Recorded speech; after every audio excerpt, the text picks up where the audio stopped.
Why? Let's go! This show fucking stinks, and the fact that you listen, we are very, very thankful for it. AJ, you never cease to amaze me with your toxicity, pal. You got a couple of these? God damn it! What the fuck are you doing? Fuck Boston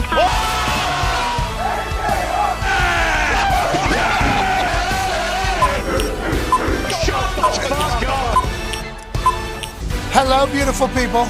Welcome to our humble abode, the Thunderdome, on this glorious Overreaction Monday, June 5th, 2023. This sports program starts right now. Sports are happening all around us. Last night, the NBA Finals got tied up to 1-1 as the Miami Heat proved to be the best fourth quarter team in the NBA playoffs, putting on an absolute clinic in Denver in the fourth quarter, taking the lead. Himmy Butler says we need 3 more. That's all. On his shirt walking out. We know how we can get to 4. I'll be excited to see the chess match that happens between Malone and Spoelstra to see how we continue to move forward. Spoelstra was offended that anybody asked about how he could contain the Joker, letting him score, not allowing him assist. And then all of a sudden, with 40 points scored, Joker's done it 3 times. They're 0-3.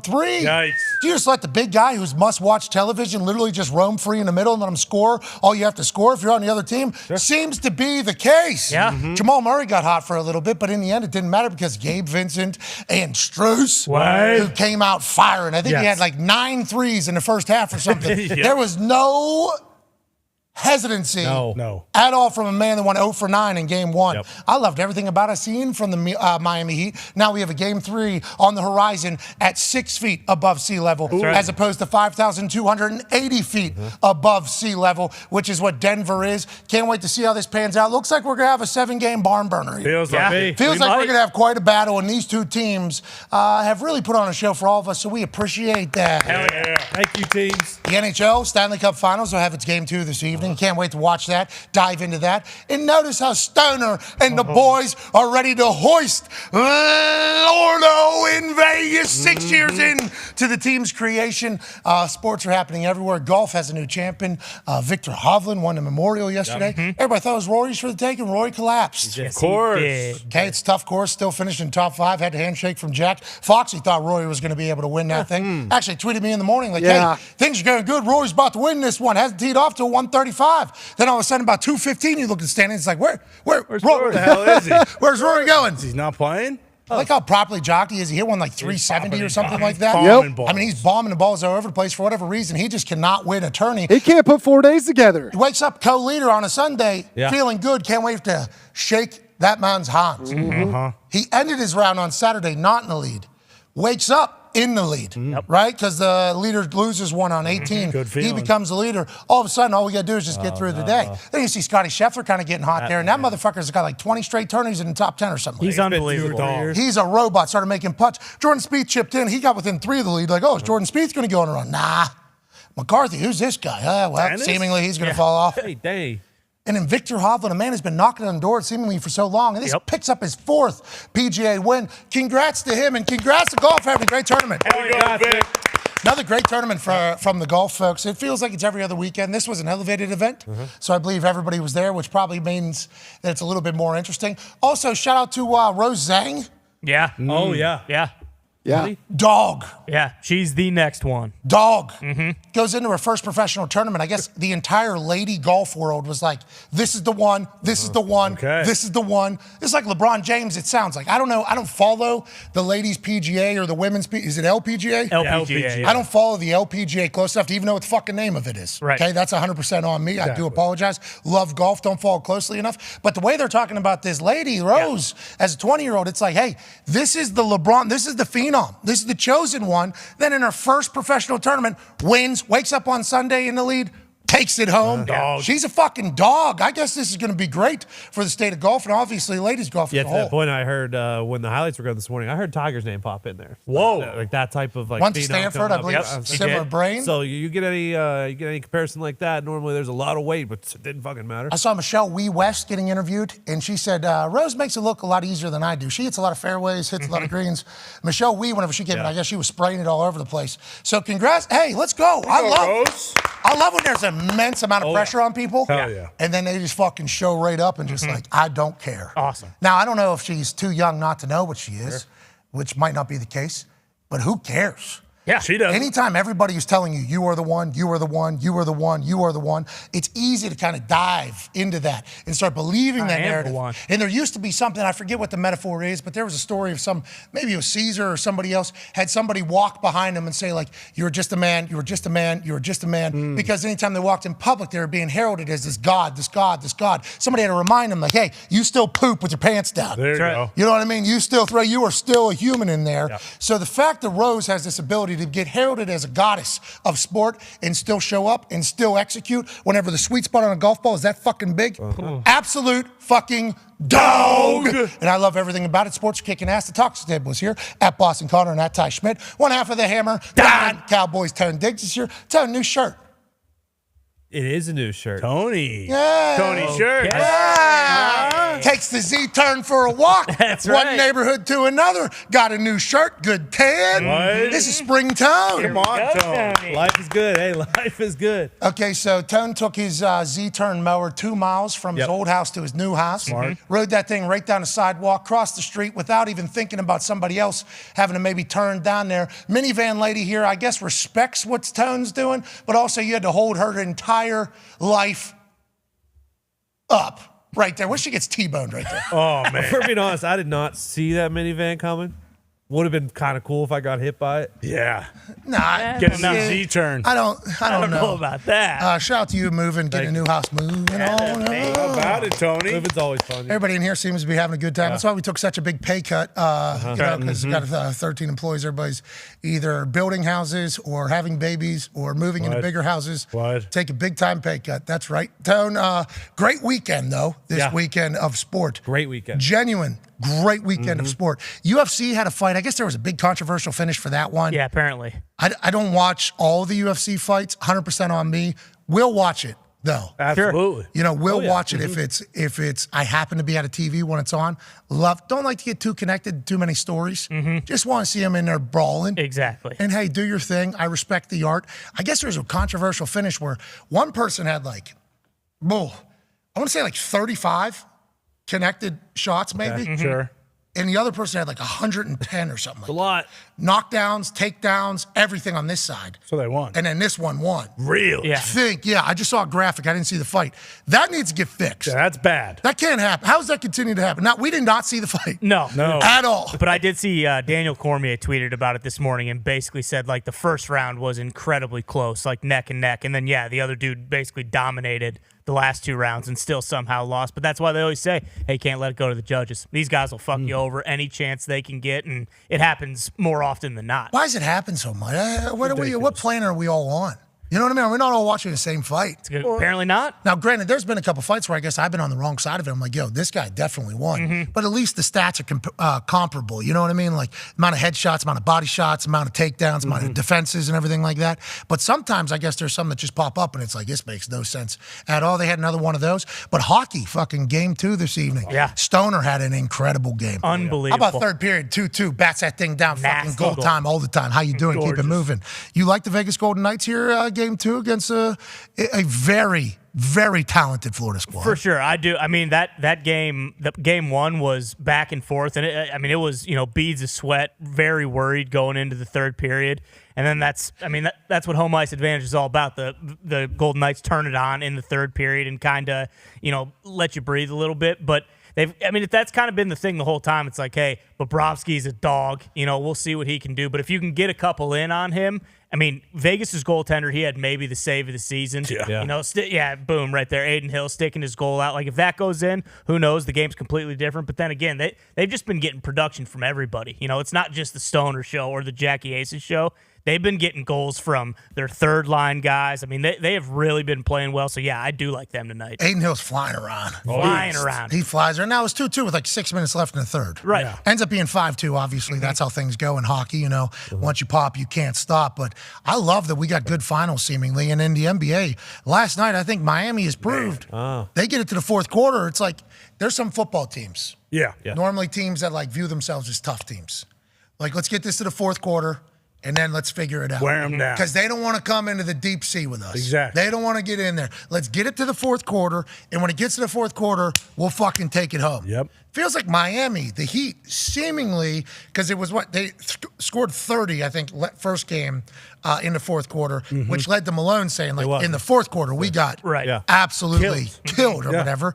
And in this last night after the game, he said, everybody got mad at me for saying, that I was being dramatic for saying our team did not play well. He started rattling off stats that Miami had in that game one where it looked like Denver was dominant. In the big ones, like fourth quarter, we give up 30 points in the fourth quarter pretty much. Can't do that. Fourth quarter again last night becomes the kind of sway in this whole thing. The Miami Heat are a fucking tough team. Obviously, you're an 8 seed making it to the finals. Sure. But I love everything about what's going on in these in the finals right now with this Denver team, with the Heat team, with the way Malone speaks. He's the best. Like a human. Yeah.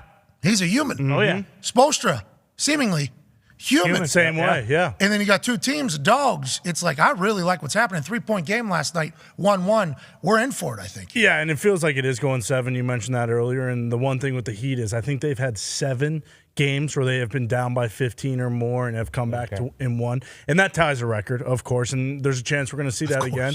But, you know, the biggest thing, and we talked about this on Friday a little, like Strus, you know, he was 0 for 9. And Caleb Martin, who didn't play great last night again, but had a huge bucket in the fourth quarter when they needed it, hit a 3, and then they went back up by 10 or something. So, like, there are players, and Jimmy Buckets is going to do what he does, and Bam Adebayo is going to do what he does, and he hates whoever the hell was talking to him after the game. Yeah, PR person allegedly. Yeah, PR, something. For his own team. Yeah, Right. Yeah, exactly. Because I was trying to figure it out on the internet last night whenever I saw it as well when he was doing this. Me too, yeah. He was fucking really scolding somebody. Oh, yeah. Yeah, he's not happy. I don't like you. That's kind of what the whole view was. Felt like. And it was like, ooh, who was that? Was that somebody from the Nuggets that did something? It was like, I think it was his own PR person. Probably put him in an interview that he did not want to do. Yeah. And that person just signed on for it. Who knows? But he is balling. Yeah, he's crushing it. And then the other thing, too, is, and I saw this on the internet this morning, Duncan Robinson signed that massive deal a couple years ago, but as a shooter, you know, you have to, a lot of the incentives that you have to hit, you have to start, and he lost his starting role. So they said he's probably lost $10 million roughly, and he's still coming in off the bench and then balling. Like at the start of the fourth quarter, he was the one, exactly. He kind of started that whole comeback. It's unbelievable. It was like 11:33 left, Yes. I believe, in the fourth quarter, and he rattled off like 11 straight points, including a layup where there was a lot of contact, and he did not get a foul. And immediately afterwards, it was like a timeout, and he's flexing the whole way down the court. And it's hard not to be like, Duncan Robinson flexing. That guy's a dog. Okay. Yeah. Great fade. Had a good fade. He was shooting and popping. Undrafted. They were running some great plays. Like the way Spoelstra was kind of running that. I don't know enough about basketball. I try to listen to all the experts whenever they talk, but Spoelstra really seemingly has it figured out. Yeah. Oh, yeah. He's a beast. And I watched him one time sit through an entire timeout and not write a single thing on the dry erase. That's right. That was my eyes seeing him right here. In the playoffs, right? I sat right behind the Heat bench when the Pacers and the Heat were playing against each other back in the day. That was like an every year type thing in the Eastern Conference playoffs. I don't know, finals, I don't know. Semis usually, but I think they did play in the finals. But the Heat, whenever Braun was on the team against the Pacers that were like George Hill, Roy Hibbert, Paul George, Roy Hibbert, Stevenson, Lance Stevenson. There was quite a Pacers crew. Yeah, good great squad. It was fun to watch. Like, it was fun to go to those games. And I was like mid-20s, like early 20s. I mean, I was good time. Having a great time at these things. And I had tickets right behind the Heat bench for one of the playoff games. And they all came to the bench, and everybody was pissed. You know, LeBron was sitting over here. Dwayne Wade was over here. Bosch was like right in the middle with a couple other people, but nobody was really paying attention. And I watched Spoelstra literally just hand on dry erase board, not do a thing for like 45 seconds. And then they were like, all right, let's go back in there. I'm like, this fucking guy literally just did that for the photo? Yeah. Or what was happening? And I would assume at that moment he was like, there's nothing that needs to be said right now. Yeah. But everybody needs to think that I'm at least saying something, or maybe that's just how he relaxed. But I literally watched it happen, so my immediate thought is like, this guy doesn't know what he's doing. Now you're watching him put on fucking clinics. Yeah. Sir. This guy is a genius, it seems like. And the whole not let Joker kind of pass the ball. That has to be real at this point? Yeah, for sure. Because you look when teams crash down on him and he can kick out and guys are getting open looks from 3 and they're making them, like that is a mass. I mean, you'd rather take him scoring 45 than having him 14 assists and the Nuggets hitting 12 threes out of those 14 assists. Like it does make a big difference. Thought Jamal Murray was going to hit that game time. That step back, yeah, me too. Jimmy Butler was. I mean, that was he was in, and but Jamal, like you mentioned, in that fourth quarter, the last 4 minutes, he got pretty hot, and he had that second quarter stint where they went on like a 32-9 run or something. But I mean, I thought the way he shoots is Jamal like does a full on. Yeah, you know what I mean? He like both hands almost. Literally it's like. It almost looks like old school shooting. Yeah, a little bit. When he puts it in. When he gets hot, it's nice. I can't tell because they went to the TV. Do we know if the Heat do they put 4s up at the end of the third quarter? Right, I don't know. I hope. Imagine they all do. They got that old school mentality. Remember, they do conditioning, cardio, this. They do the hard things hard. Spo said something like that. Hard things harder. Is that what he said? When they said we get harder. We were really super hard down in Miami, something like that. But no, when they were talking about, so he said, when we walk around down in Miami, we're fucking harder than hard. We're bricked up so fucking hard. I think that's what he was talking about when Ramona Shelburne asked him about Jokic turning him into a scorer and not a facilitator. Here's what Spoelstra had to say about the whole how do you handle Joker and make it easier for your basketball team. Final question on the left. Hey, Coach. Final question. He was out of there. ESPN. Oh, yeah. This is probably oversimplifying things, but sometimes when teams play against Jokic, you turn him into a scorer, you turn him into a passer, and he controls the game. He only had 4 assists tonight. Yeah, that's ridiculous. It's just that's the untrained eye that says something like that. Oh! This guy's an incredible player. Twice in 2 seasons, he's been the best player on this planet. You can't just say, oh, make him a scorer. That's not how they play. They have so many different actions that just get you compromised. We have to focus on what we do. We try to do things the hard way, and he requires you to do many things the hard way. Hell yeah. He has our full respect. Okay, thank you. Thank you, Coach. Okay, so the question you just asked, I understand it's not your necessary thought. No. But I've seen that others have thought this. You don't know basketball. Yeah. Yep. Sound like an idiot. Yeah. That's what he said. Yeah. The untrained eye. You don't know basketball. You should not be talking about basketball. You don't know basketball. Mm-hmm. Don't love that I have to answer questions about people who don't know basketball while coaching in the NBA Finals. Mm-hmm. Hand on head. Yeah. I can't fucking take it. I can't take it. So pissed. I seen this. My family sent me a couple of these headlines, and I tried not to read them or look at them, okay, because they make me upset. But then the volume of them, the volume. I saw Bill Walton say it on the McAfee Show. I can't. You don't know basketball. Shut up. That's basically what he said. Yeah. But we're just looking at stats, dude. He scores 43 times, they lose. Yeah, exactly. Let him score, Spo. Right. Okay? Simple as that. Maybe don't cover him. Yeah. That's actually what they should do. Boom. Double Murray. Yep. Then just keep everybody else kind of around there. Yep. Just let him stand in the middle and let him do highlights if he wants. Yeah, exactly. Defend the 3, let him score 80 points. Let him throw it off the backboard. Mm-hmm. Couple then he's slams. assisting to himself. Oh, is that playmaking? Who cares? Just him. I'm happy to think, though, that he was definitely talking to us. Yeah, there's a chance. Yeah, There's we are untrained eyes. But Grant Hill did say, hey, when Will Chamberlain was in the playoffs, the strategy was just one-on-one. Who said that? Wasn't it Grant Hill? No, it was Bill. Bill Walton on this show. Oh, Bill Walton said that? Yeah, on this show. Oh, geez. I forget what Bill Walton was saying a lot of times just because, I was getting lost in the sauce just from what I was so, I was loving everything he was saying, but there was a lot of things he was saying. I will say one of my greatest feats of all time was I was trying my best to listen to every single word. Me too. I was trying to stay in there, trying to ride the wave because I'm also a long speaker. So there's a chance that I might out of nowhere and do that whole thing. And I was just trying to pay him the respect of keeping up. And then, catching him whenever he had a little bit of a lull. Yep. So I can maybe interject to see if we can get back in there. So you have to really, there was a couple times that he lost me. But then he brought it right back. Oh, yeah. I was kind of free falling there for the middle of it. And then all of a sudden, Bill Walton came back in with, and that's why, and I was right back in it. But he's the one that said when Bill Russell was playing his best or something like that, it was that entire situation. Yeah. Bill Russell was covering Will Chamberlain, and that was the strategy. Yeah, he didn't do well. He scored 60 or something, but he didn't win. Yeah, he didn't win. They were losing. Exactly. Which is what I guess an untrained eye would say. Also, shout out Kevin Love. A lot of people probably forget, but I saw like a 3-minute highlight of him when he was with T-Wolves back earlier in the career, and he was Mr. 25 and 20. He's been playing awesome, especially last night. I thought started. He started over Caleb Martin, which was a big decision. His defense was great, obviously, but I think he brings a certain level of composure out there, too, to the team, because he's been there, done that. You talk about Timberwolves, then obviously with the Cavs, and I think he's been a couple other places before he ends up with the Miami Heat. But remember, when he was with the Cavs, it was like, is this guy back going to be okay for him to play? We're 20 years later. He's still playing. Congrats to him and his health. Keep going, K-Love. Joining us now is a man who might have more information on his health and the health of the NBA and what's going on around the association. He's a senior insider for the Stadium and FanDuel and The Athletic. Ladies and gentlemen, friend of the program, Shams Charania.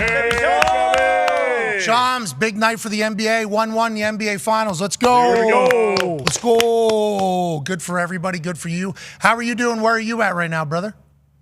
I'm good. I'm in LA, just doing our FanDuel shows, trying to knock out day by day. I live day to day out here in LA. Still gloomy. Still gloomy out here. It's like every time I come out here, it gets gloomy, but I'm here. That's because you suck up all the fucking energy and sunshine. That's right. LA and you cannot have all the sun. Can't coexist. Goes right into Shams Charania. Then you get out of there and it pops back out. That's right. And then all of LA is kind of let's talk about LA a little bit, because there was a tweet that was put out like an hour or two ago that had a lot of action. Trending. A lot of action. Yeah, here we go. It's trending. Is it trending? I haven't been on Twitter. Is it trending? 14,000 retweets. Yeah, that's a lot of fucking action. I'd say. I think it's doing okay. For announcement news, but we're Kyrie NBA's trying to make some waves. Kyrie Irving has reached out to Lakers star LeBron James and attempts to see if James would come to Dallas. Irving is a free agent this offseason. Okay, so he's not currently under contract with the Mavs. Obviously, allegedly, everything we've been told by you and others is that they would like to keep him down there, even though whenever he went to Dallas, that team kind of went to shit. Not their fault. They'll figure it out going forward, I would assume. But LeBron James, 1 year after his son, or during his son signing to USC and having everything go on, would want to go to Dallas, you think? Is this a real, what's the reality behind this entire situation happening? Yeah, I mean, the reality is it's probably very unlikely because of the reasons you just mentioned. Like LeBron James, for everything I've heard, is like he's happy with LA, being in LA. His son Bronny is about to play at USC, so there's a lot of reasons why being a Laker, retiring as a Laker, makes a lot of sense for LeBron James. And I think probably even when Kyrie Irving, the crux of the story is that Kyrie Irving is trying to recruit LeBron James to potentially come to Dallas, see if he would be open to coming to Dallas. I'm told he's formally reached out, made contact with LeBron James to seek whether James would be open to it. And the interesting wrinkle here is that at the end of the year, LeBron James did make some comments when they were eliminated in the Western Conference Finals that hinted at him possibly considering retirement, and that he's going to be mulling whether how long he wants to play. Now, I came on this show, I spoke about it. His foot, he's dealing with a foot issue. We'll see what happens there, but everyone I've spoken to fully expects, and my full expectation, that LeBron James is going to play next season. He has way too much left in the tank. He looks too good. He just averaged 29, 7 and 6. Like the numbers he's putting up at the age of 38, unbelievable. So I think everyone expects him to play. But the fact that everyone talked about Kyrie Irving going to LA. LeBron clearly has made it known he wants to play with Kyrie Irving, and he wants to play with Kyrie Irving in LA.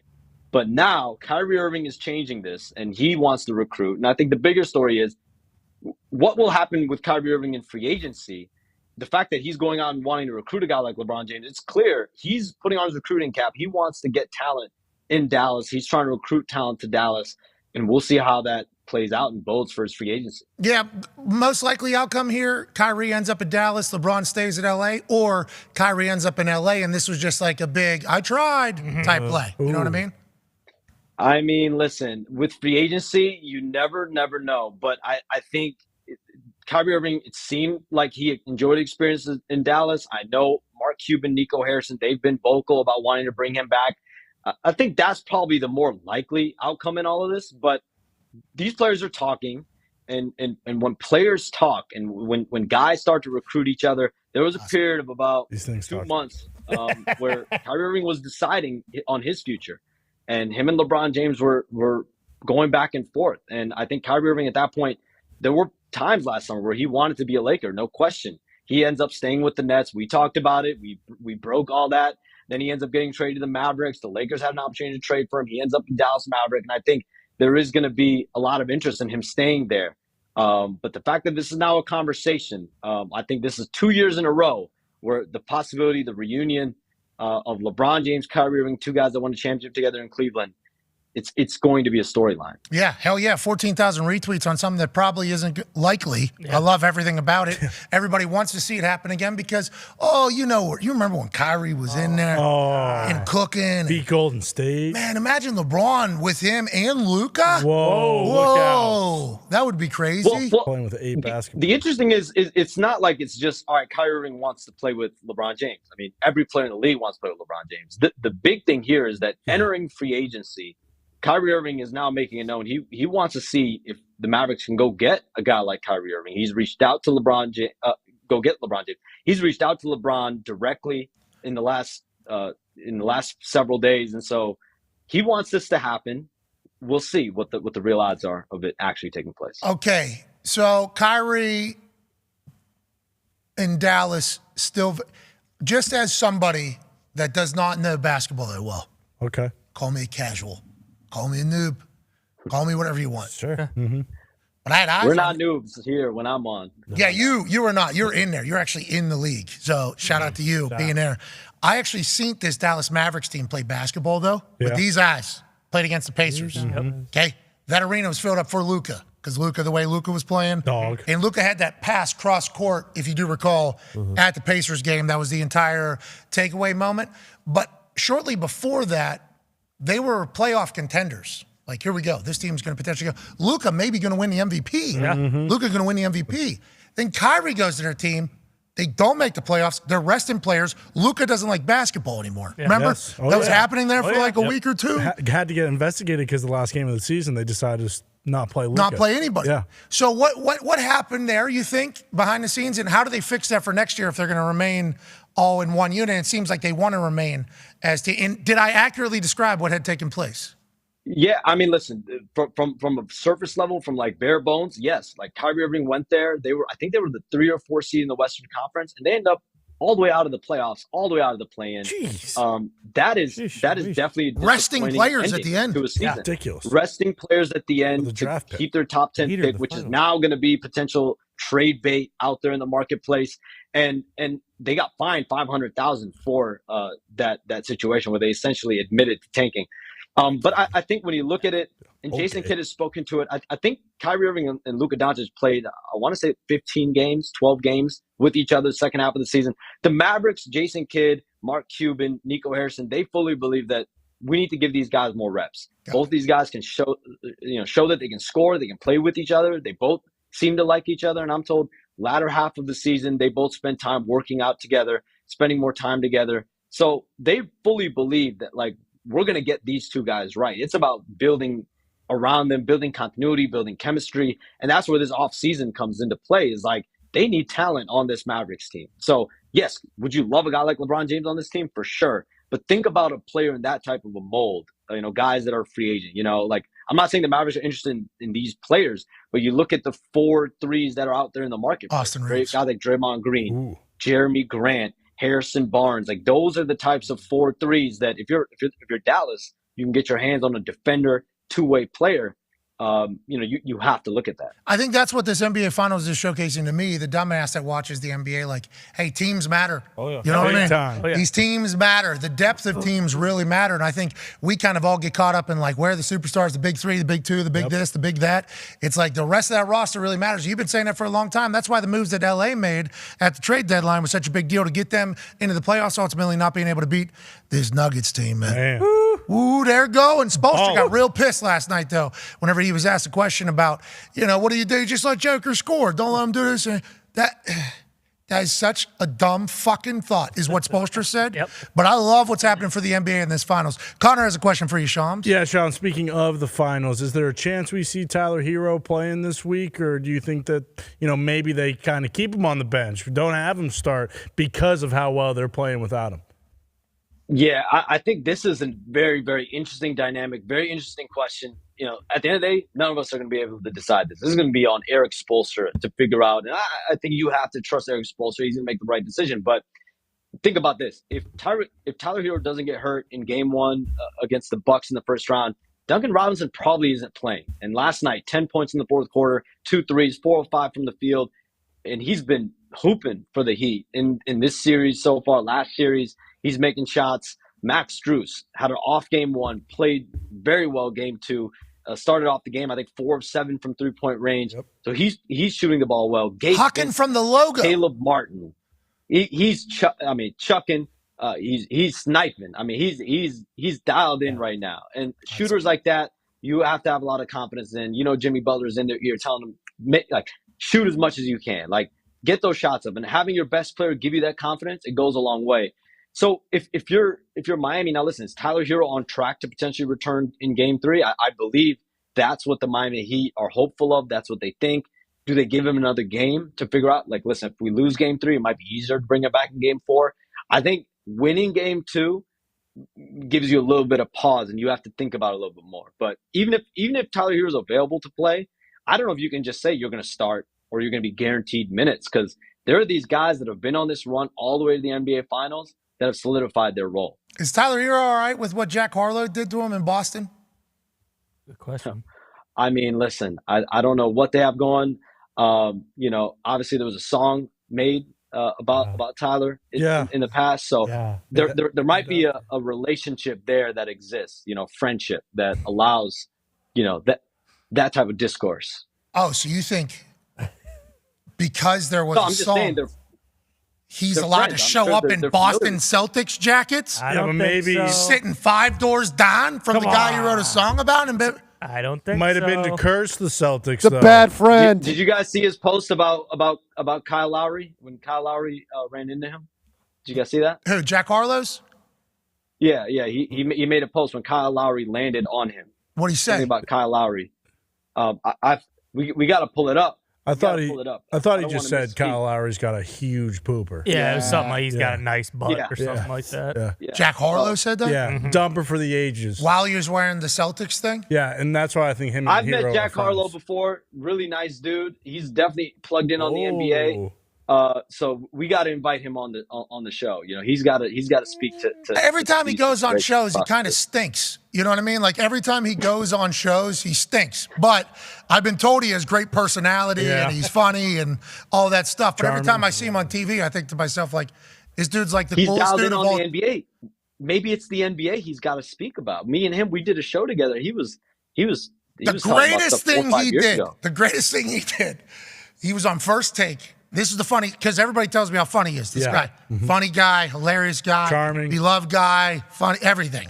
And then every time I see him on TV, he's like not like that at all. It's like, okay, I get it. Must be behind the scenes, and I'm not seeing the right stuff, I guess, of this guy. He was on First Take promoting White Men Can't Jump, and they told a story. Vince Carter comes in. Vince Carter then tells a story about the guy that he dunked on in that international game where he jumped over that guy, about how that ruined that guy's life. Vince Carter's like, yeah, that guy committed suicide or tried to commit suicide 2 times, and then he was working at Walmart, and then he all comes back, and Jack Harlow goes, geez, way to suck the oxygen out of the room. And I laughed, big pop. I was like, all right, so that's probably that's probably what he's like when he's not on, because a lot of the interviews I watch, he seems to not say a single thing. Right. But then you listen to some of his songs, like, this dude obviously has incredible amount of swag and talent. So you're friends with this guy, and you're saying him and Tyler Hero are good? You're saying him and Jack Harlow and Tyler are good? To my knowledge, but we might have to confirm that. And honestly, has he been in a setting? Have you seen him just talk about hoops, about the NBA? First Take, I think he was. Yeah, he was. I think it was like kind of a setup for that. Well, listen. If me and you, if you're interviewing him, I think he's got to bring the A game. So I think he will. It doesn't mean, I don't mean shit. This guy's in White Men Can't Jump. I'm just saying, everything everybody says about him is how awesome he is. And every time I see him in the sports world, he was on Game Day. Game Day was Game Day was every time he's coming to our world, it's like, okay, and then we move on. Shout out to Jack Harlow. Big Celtics fan, like Boston Connor. Him and Boston Connor. That's the funny part, Shams, is that I both didn't hyped know about that. Sam Cassell. I don't know if anyone knew that. What, that he was a Celtics fan? You had no idea. I love it if he is, from though. Boston? If he actually is. No, he's from Louisville. Yeah. Oh. He's got sweet hair. I mean, that guy on the right's got a fucking awesome goatee if he knows that guy. Yeah, I mean, that's certainly a Boston guy there to the right. Mm-hmm. Holy shit. That guy to the right has no idea what type of music Jack makes. None. That's a wicked jacket. I don't want to judge anybody just by looking at him, but looking at that guy, no shot he's listened to any of the music that Jack Harlow has put out. Not at all. But they both are here for good basketball. That's right. That's all they're here for. Speaking of good basketball, there's a great basketball player who the conversation around him is never about basketball. Ty has a question for you. Yeah, Shams, based on Adam Silver's press conference when he was talking about John, that punishment will come after the playoffs. Like, it seemed like this was going to be more the harsh route than it is just like hey, he's learned from it. We'll give him a couple games. Now that it's been a couple weeks, do you know anything more? Do you have any idea what kind of suspension we're looking at for Ja Morant? Listen, I think shortly after the NBA Finals, the league is going to announce something. What is it, Shams? Shams, come on. Come on, Shams. Shams, what is it, Shams? I wish I knew. Yes, you do. If I knew, you guys know I would say it probably first on the show, right? So I would give you guys that courtesy. You do a but range game? they haven't even spoken to Ja Morant on the suspension yet. I don't believe they've informed the PA exactly what the suspension is going to be. At the end of the day, this is Adam Silver, Joe Dumars call. Those are the people that are going to be, along with the rest of the league office, they're going to be. And at the end of the day, it falls on Adam Silver. These suspensions. Last time when Ja Morant got suspended 8 games, that was an Adam Silver decision. He met with Ja Morant. Ja Morant told him, I understand this won't happen again. He does it again, and so I think Adam Silver's comments. What I took from them is like him admitting we've done most of all of the investigation, and some of the killer aspects to figure out, like some of the things that really killed this investigation are sorry for that term. Yeah. I didn't know what else he found out. Really, bold move. I mean, we had Aaron Hernandez. Some of the things Well, he to did really say they unearthed more stuff. Yeah, they said there's more information Right. than has been released. What does that mean? Well, killer. Well, I look back at some of the prior comments that Adam Silver's made. Right, like when he made comments during the draft combine at the lottery, he said we need to figure out, was the gun his? Was this video edited? Like, there were like bare bone facts that they had to confirm at that point. So we'll see. We've unearthed more information. Could have been AI. Yep. We have confirmed that was Ja dancing with his thing. That's right. I was pissed. We have confirmed that. That has not been confirmed anywhere else. We have confirmed it on that live video when you saw the pistol in his hand. It was Ja. It was Ja. Well, who's Ja? Turns out. Was it like Bin But it Laden? was the guy who was filming him. God, the guy who filmed him actually said, "Hey, Ja, hold this," and then he tried to kill him, set him up, tried to ruin his entire life there. I mean, how does that even happen within 2 months of catch. each other? Gotcha. Hey, whoa, who's throwing the gun? Allegedly, Ja did unfollow that guy on Instagram. Oh. If this guy goes live with me on a gun, I don't want to see it on my timeline. That's right. I'm out. I'm unfollowing this guy.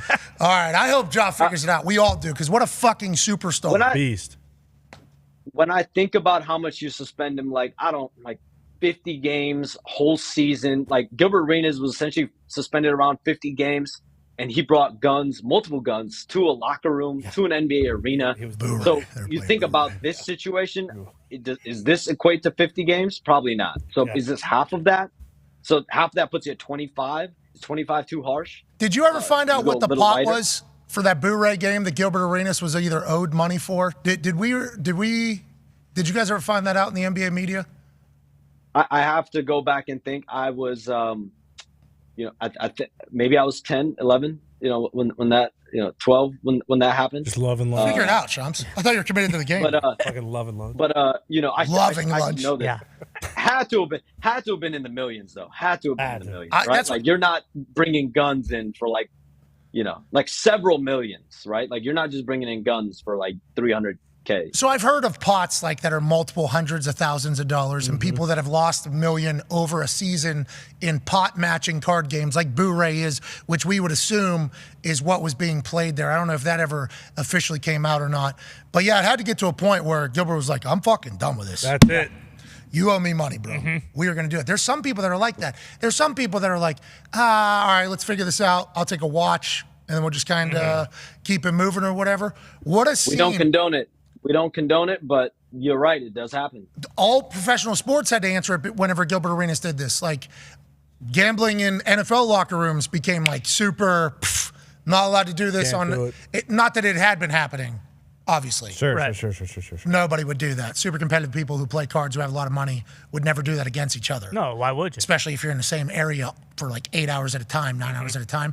But it came across all leagues. Like, hey, this Gilbert Arenas situation can't be happening anywhere else. I assume the John Morant situation is crossing into other leagues as well about how to not do things. And hopefully Ja will be able to learn from it. Last question here from Tone Dig Shams. Yes, Shams reported that Monty Williams, who's going to be the new head coach of the Detroit Pistons, could earn up to $100 million. Do they have to pay him that because Detroit stinks and that was the only way to get him to accept that coaching job? Well, I think there are a few factors here. One was Monty Williams. He had told Detroit, several other teams, that he was not planning on coaching this year. So Detroit had to really go all out to get him to decide to coach. And I think he looked at that situation. Tom Gores, Troy Weaver, the owner and the GM, they made intense pursuits to go get him. And money, at the end of the day, richest coaching contract in NBA history. This is a guy that's going to be making more than most NBA players next season. He's in a power position right now in Detroit. He's gonna be able to build out his staff the way he wants, the roster the way he wants. And yes, it's a 6-year deal on its face, guaranteed, upwards of $78 million. Wow. $72 million, 70, either way, in the 70s. If years 7 and 8 get exercised, guys, $100 million for a head coach in the NBA. $100 million. And so when you think about it, Steve Kerr is going into the last year of his deal. If you're Steve Kerr, you've won 4 championships. How much money do you ask for? 150. 15, 16, 17, 18 million per year? So yeah. It'll be very interesting to see how this impacts the coaching market, but there's no doubt. You're Detroit. This is a young team. Yes, there's some talent there, and I really do believe this is the perfect situation for Monty Williams. He's a leader of men. This is a young group of talented guys that need someone like him in the locker room. So I think it's a match made, a fit in heaven, and he got the bag. Yeah, absolutely got the bag. Good for him. Good for Detroit, too. Hell yeah. IndyCar was in Detroit this past weekend. They had to fill 291 potholes through the through the track. They did, though. They did. Put on a great race. Yeah. Doesn't surprise me at all. They got a $100 million fucking coach now for the Pistons. Let's talk about the other team now. Frank Vogel is now with the Suns. Here we go. Frank's about to win it all with these teams. And how many other teams wanted Frank? Because it feels like, I don't want to say Frank got kind of raw. He did. It feels like Frank kind of got, to be frank, fucked. Yes. You know what I mean? Like, kind of, in that whole situation. Great basketball coach, though. Phoenix got to be pumped about it. I'm not going to say he got, he's getting a $31.25 million deal over 5 years. Frank Vogel also got the bag. He didn't get the big bag, but he got a bag for sure. Yeah, that's a title. He's won a championship. He's won a championship in 2020. With the Lakers, and I think you look at a guy like him. He coached your Pacers, Paul George, 2 Eastern Conference Finals in 2013-14. Then he goes and coaches LeBron James, Anthony Davis in LA. They win a championship. So he's shown that when he has star players, he can have some success. Some great success. Now in Phoenix, he gets Kevin Durant, Devin Booker. He's a guy that's known as a defensive-minded coach, detail-oriented coach. So I think when you look at it, he's going to have those guys ready to play. And Kevin Durant, Devin Booker, it's not like those guys are demanding stars, guys that are, are really direct, aggressive with their coaches. They want to be coached the right way, detail-oriented, told the game plan, rotations, adjustments. That's all in Frank Vogel's wheelhouse. And I think we're going to see him and the Suns try to have a very good coaching staff around him as well. So Frank, $31 million. Monty, $100 million. Frank's resume, obviously much vaster, grander. That's a $69 million Detroit you're living in today. Right. Isn't that crazy? You're in Phoenix. Still not enough. Is that a city tax? I don't know, Pat. You break it down for me. It feels like it. Certainly. From Phoenix, now shout out to Detroit. Hey, 291 potholes are filled. Yep. Right. Hey, we got our guy. Things are growing up. Team looks good. Detroit's getting better. Here we go. The Lions are fucking. I think it's an amazing hire. I think amazing hire. Monty Williams. He's going to have Cade Cunningham, Jalen Duren, Killian Hayes. He's going to have those guys. Killian Hayes. Number 5 pick this Ivy. year. They're going to have those guys ready to. He's going to have them ready to play. Best for sure. player. I can't wait. They're going to improve under Monty Williams. I can't wait. And I assume some superstars will want to go play for Monty, too, in Detroit. So good for Detroit, No kind of question. making an entire change. Last question here. Expansion teams, not until after something was just kind of announced. How many cities are really in conversation there? And how do you see that kind of panning out? And do they have similar rules as the NHL for expansion drafts and teams having having a chance at being successful quick. For instance, Las Vegas Golden Knights, one of the most recent expansion teams, like 6 years ago, they immediately went to like the finals in the first year because who you're able to draft in the expansion draft and how the NHL wants you to have success quick. Is the NBA in a similar fashion setup? And how do you see the expansion situation going? So when expansionship, companionship, expansionship. When the Raptors were an expansion team in Toronto, in the 90s, they had an expansion draft. BJ Armstrong, I think, went from Chicago at that point to Toronto. So there's history there. When there's a new team, they have an expansion draft, potentially pluck different guys from different teams. So could I see that for sure? I don't think an expansion team in the NBA is necessarily imminent. Like, do I think it happens this summer? I haven't gotten that sense. Now, could what it is happen it? Vegas, in 3 to 5 Seattle? years? Is Vegas, Seattle? I do believe Vegas is very, very high on the list. Seattle, very, very high on the list. So if I had to project it out, which cities would be there for first dibs? Here we go. In any which order. This isn't in the order in which I believe it. Like Vegas, Seattle for sure. LeBron James, he's come out recently in the last year or so. He's talked about how he wants to be the owner of the Vegas team. Like I'm sure already has some grand plans. He's probably already working on all this behind the scenes. And so if he's going to retire potentially in 2-3 years, that does line up, in a potential time frame. Tom Brady owns a team in Vegas. Yep. LeBron owns a team in Vegas. What a come up for a city that wasn't allowed to have professional sports for so long because, remember, it would be corrupted. Yeah. What a time to be alive. Thank you so much, Shams, for joining us. Who's winning this? Who's winning it? Pat, whatever I predict, usually the opposite happens when it comes to these games. I just want a great series. I think I really feel like after game one, I told people I thought Miami found something.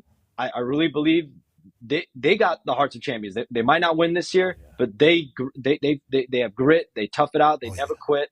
But Denver, I'm confident going into game 3 if I'm Denver. Okay. Ooh. Down there in Miami. Hey. I was kind of piecing this together before the show, literally as the show was kind of starting. Everybody talks about training at altitude, 5,280.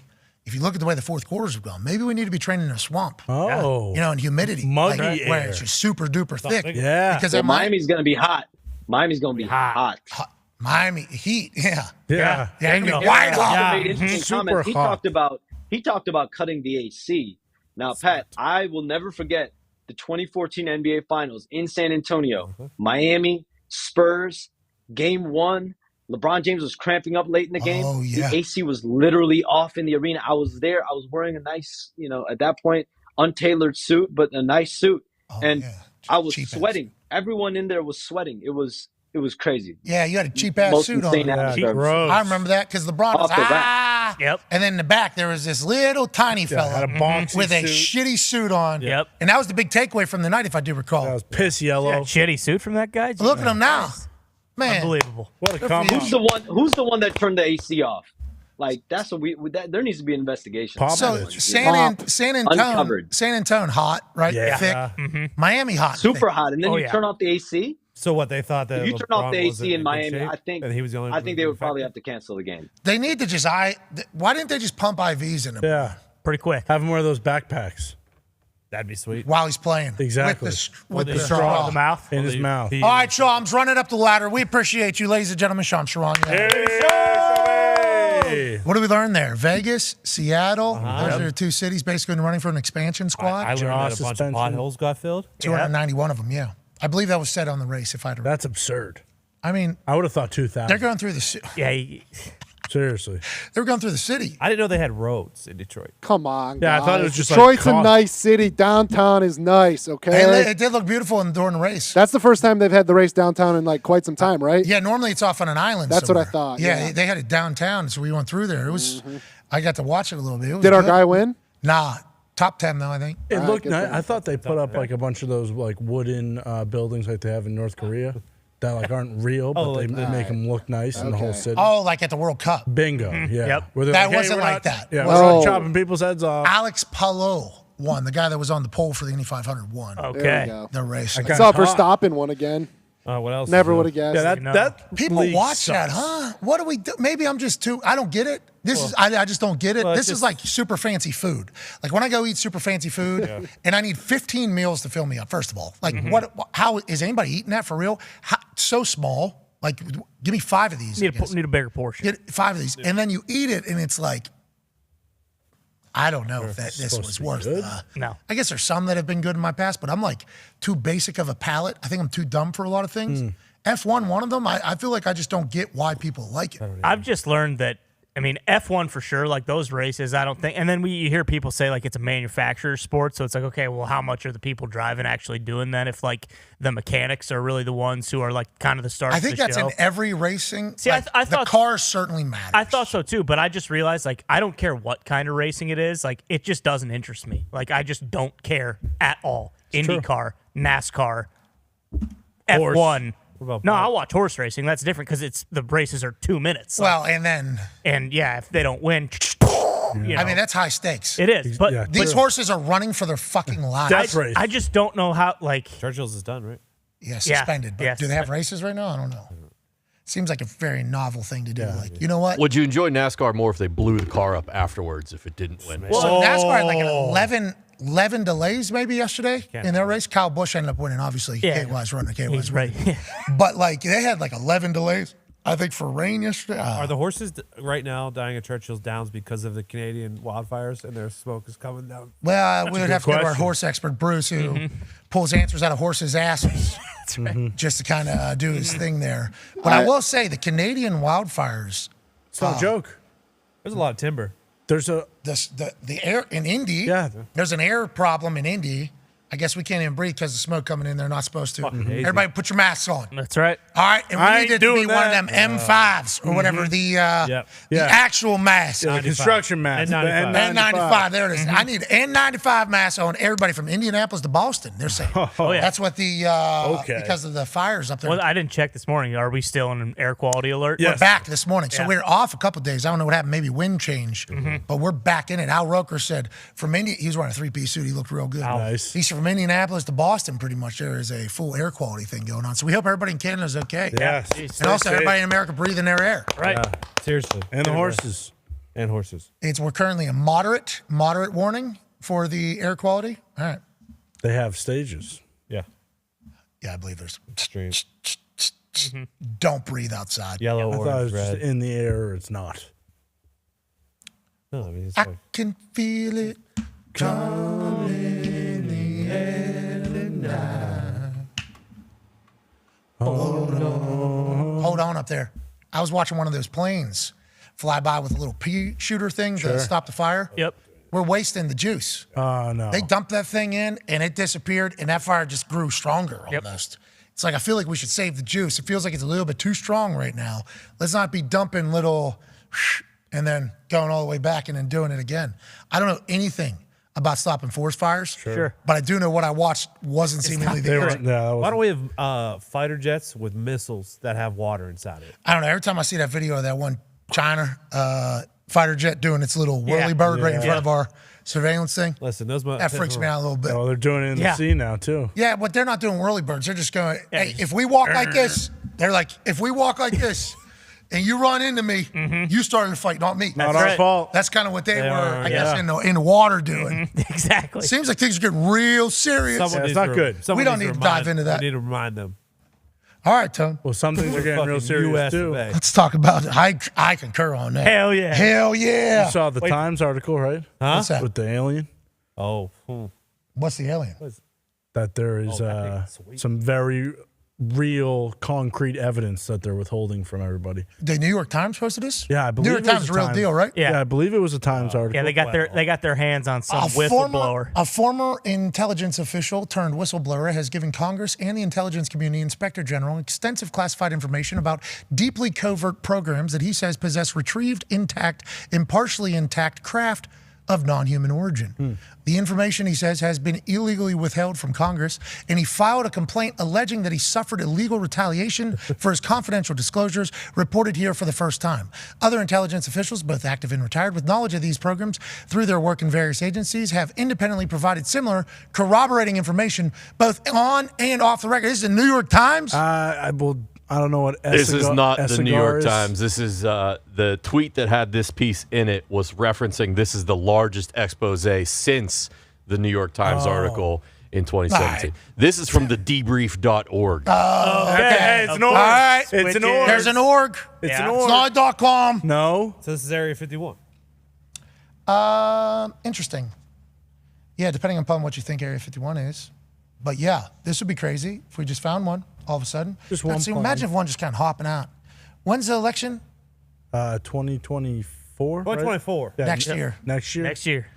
Gas prices are going to go like this real quick out of nowhere, and then all of a sudden, Man. I've been here the whole time. He's so awesome. And one of them, I'd assume it would be Biden. Guy with the ears. Listen, I get along with these guys. Everybody's talking about what's going on in Russia, China. You should see my relationship with these fucking people. They Love don't care. these guys, man. They don't care if I fall anywhere. They just kind of talk to me or whatever, man. Trot one out on stage. Just bring one out. Simple. If gas prices drop down, can we buy a tanker for like the parking lot? What? Yeah, certainly put it in like the comment box. We'll think about it. I don't know if we need to keep that much gas around here, especially with everybody calling us sellouts these days. You know what I mean? true, We don't need right. to. 5 Energy phone line, 1-833-432-3663, 1-833-432-3663. Cannot wait to chat and catch up with whoever makes it through on the line. Obviously, Mitt will be answering those calls back in his hole. He is in a great mood today, dressed very well. Oh, yeah. Fuckboy City, he said basically. What did he say? Yeah, that's what he said. Fuckboy. Fuckboy you- City. something He said, like that. "City boys up." City There boys. it Thank is. you, Dirty. Thank you, Dirty. Congrats on the baby, Dirty. Congrats on the baby. It hasn't been born, but Thank you. has been conceived. Hell yeah. Congratulations. The Bills have broken ground on a new stadium called Highmark Stadium, set to open in 2026. Goodell was in attendance. I believe we'll be talking to Brandon Beane, Hell yeah. Ooh. general manager of the Buffalo Bills, 2:30 Eastern Standard Time. He was at the ribbon cutting, the groundbreaking ceremony this morning, where they will be building a brand new stadium, which means a Super Bowl will be going to Buffalo, New York. $850 million New York is helping in taxpayer money, while Buffalo Bills will kind of pay for the rest. It looks like it is going to be majestic and magical, and the Bills Mafia deserve a brand new home. They have shown up whenever the team wasn't great. They have shown up when the weather has been impossible. They are the depiction of what you want NFL fandom to look like. They're getting a brand new home, as are the Buffalo Bills. Congrats to them. 2026 is not that far away. Obviously, 3 years is a long time. Of course. Still have Josh Allen, though. Right. Still have that entire team. Still have McDermott there. Still have Beane there. We'll talk to him in the third hour. Can't wait for that. And next hour, we'll have Baron Corbin joining us. Oh, hell yeah. Happy Corbin. Yeah, Baron Corbin. No longer happy. Oh, he's Still, sad. is he still a piece of shit? He's not bum ass. Still a piece of shit for sure. He was at the Big Slick fundraising event in Kansas City this past weekend, where we saw stars like Weird Al Yankovic What? and Paul Rudd and Jay Sud and Eric Stonestreet and Patrick Mahomes did a behind the back thing. And Baron Corbin was there as a journalist. I don't think he was actually there. We'll ask him. They raised $3.5 million this weekend. He's seen it all. Can't wait to chat with him. And what has he been up to since I beat him at SummerSlam? Suck it. All right, let's get to a break. AJ Hawk will join us on the other side. Pretty packed little Monday here. Yeah, not bad. It is. Pretty packed little Monday. It's a lot of sports this weekend. A lot of sports. Yeah, it was sweet. Good sports. Right now, I also just saw the Oklahoma women's softball team tag up 2 outs, or 1 out, fly ball, boom, tag up. Second to third, or third home. Second. Nice. Now it's 2-2, I do believe. Softball's sweet. Stanford, Oklahoma getting after a lot of intensity. I try to watch college baseball. Clemson, Tennessee went to 15 innings. Yeah. Crazy. That was tough. And they booted that kid. Have you seen the ejections that have been happening? No. So I think the Clemson in that game, it was either the 12th or 13th inning. Some second baseman, they were talking shit, kicked him out. And then I think it was Indiana. Some kid hit a home run. Indiana State. Indiana also played. Indiana got a kid who got kicked out because dude hits a home run, whole team celebrating. They have like a home run chain. Kid brings chain like a couple steps out of the dugout to put on the kid who hit the home run. That kid got kicked out. This is bullshit. Well, this is just like high school football referees. Yeah. Exactly. They have a lot to say. Sometimes that particular power isn't supposed to be in everybody's hands. Especially in Sounds baseball. like some of these baseball umps need to fucking chill out. Relax. We get it. Okay, hi, Let baseball be fun. Also, the way they have it set up, like I think they only have one crew, and they're doing multiple games in a day. Like you have certain guys like that are in hot as hell, in 18 innings, like miserable. Yeah, you just can't do that. Like so, Iowa yesterday, 1 in the morning, and then it was double elimination, so they had to play again at night. And you could tell everyone was just no one wanted to be out there. It's just that's so much baseball in one day. There was not a lot of energy whenever I was watching a baseball game. I tried to. Kirk Herbstreit was texting me. I was like, "Yo, there's a Stanley Cup game on right now." Yeah, come on. Hey Herbie, there's a fucking Stanley Cup Finals, man. Okay, there's a good game too, not just a game. He's like going to 11, going to 12.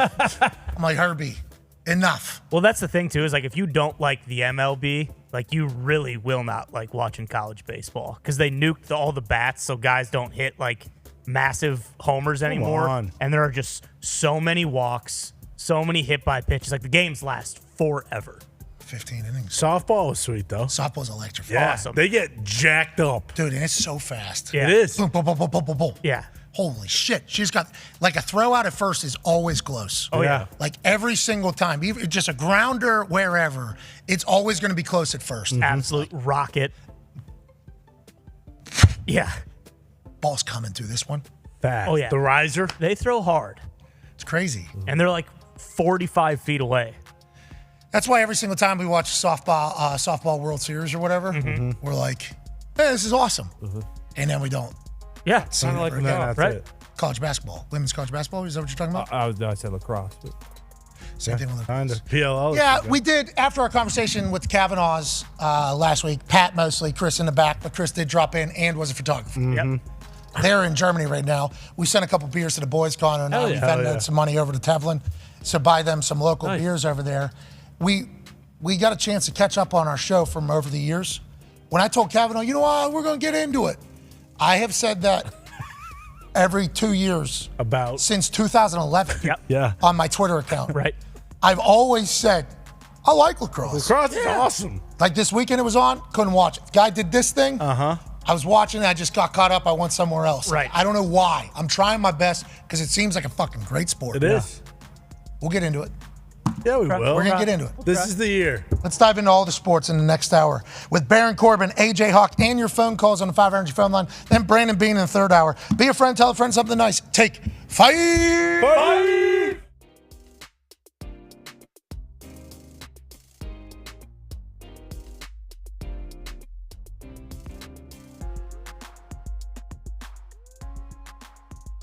We have some massive news. A lot of blessings piling up that I ain't even wish for. No, let the one for y'all. I'm locking the fridge door at the crib, cutting hits. I read through the catalog, came to the conclusion no one's touching it. Just finished and made a voyage. I've been on the main burn. Said I'm trying to kill them off, whatever the chain burn. Seen the boats, I'm at home. I'm selfish with the goals. I could give a fuck who try and get along. 6'3", you can't look me in the eyes. Thank you, man.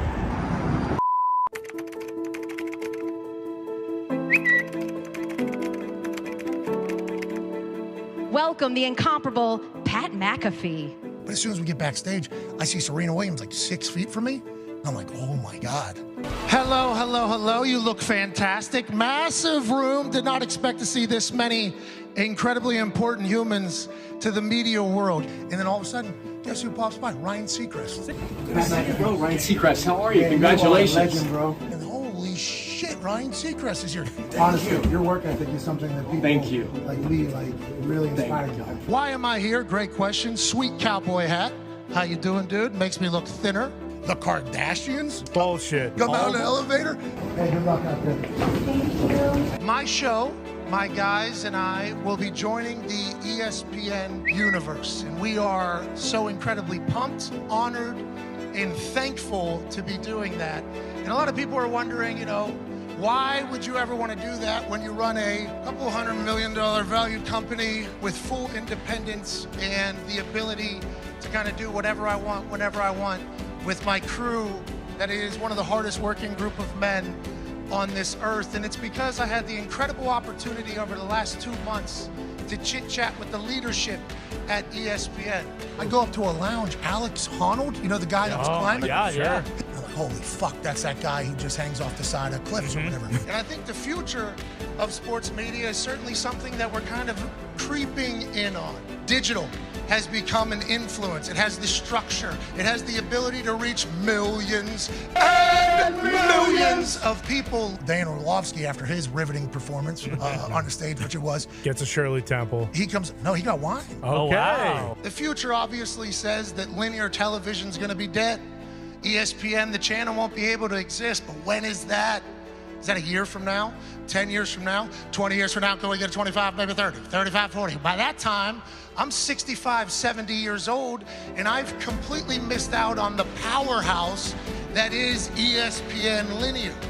So when I was talking to Jimmy and Burt Magnus and the Bob father, Bob Iger, somehow got a chance to be in his office for an hour and a half in Burbank. That was bananas. He's now talking, I think, to the leader of France. Dumbest life of all time continues. But they all very much understood that we need to embrace both what tomorrow is and what today is. And I have the exact same vision.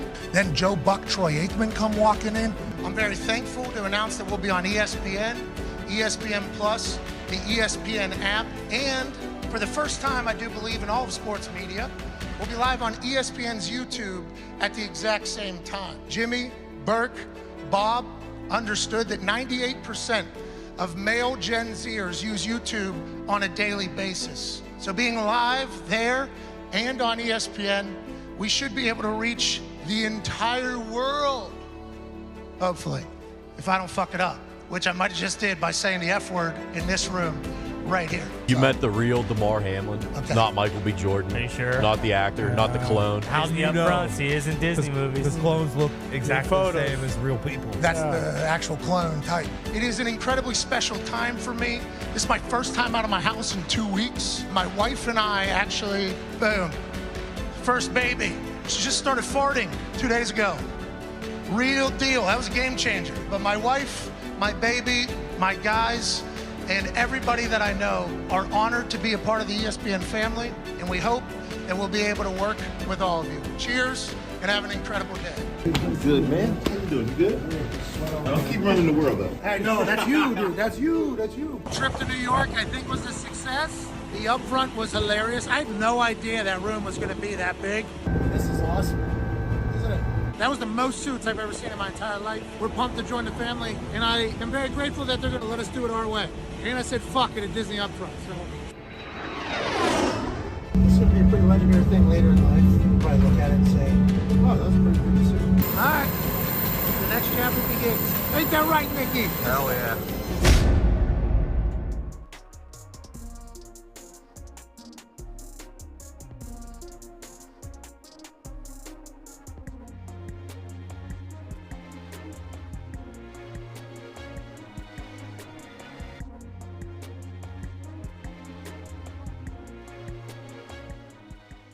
Hey, Why? let's go!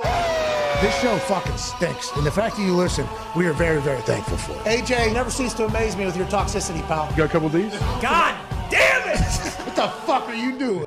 Fuck Boston.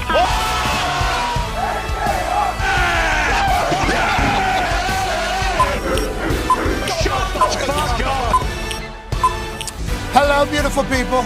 Welcome back to our humble abode, the Thunderdome, on this glorious Overreaction Monday, June 5th, 2023. Hour 2 of the program starts, all right, now. Sports are happening. Last night, Game 2 of the NBA Finals, it got tied up 1-1 between the Nuggets and the Miami Heat. Game 3 will be down at 6 feet above sea level, Miami, Florida. Cannot wait to watch Himmy and Joker and Malone and Spoelstra continue to battle it out. Tonight, Game 2 of the Stanley Cup Final will be on the television on TNT as Stoner and the boys try to make it 2-zip and win their first ever Stanley Cup against the South Florida Panthers, who have been quite a wagon thus far. The Talks the Table is here at Boston Connor and at Ty Schmidt. One half of the Hammer, Dahn Cowboys Tone Diggs is here, and joining us live from an attic in Ohio is a man who's a college football national champion, a Super Bowl champion, a Ryder Cup winner, but not a champion, but he is the champion of the state of Ohio, who just had the Memorial Golf Tournament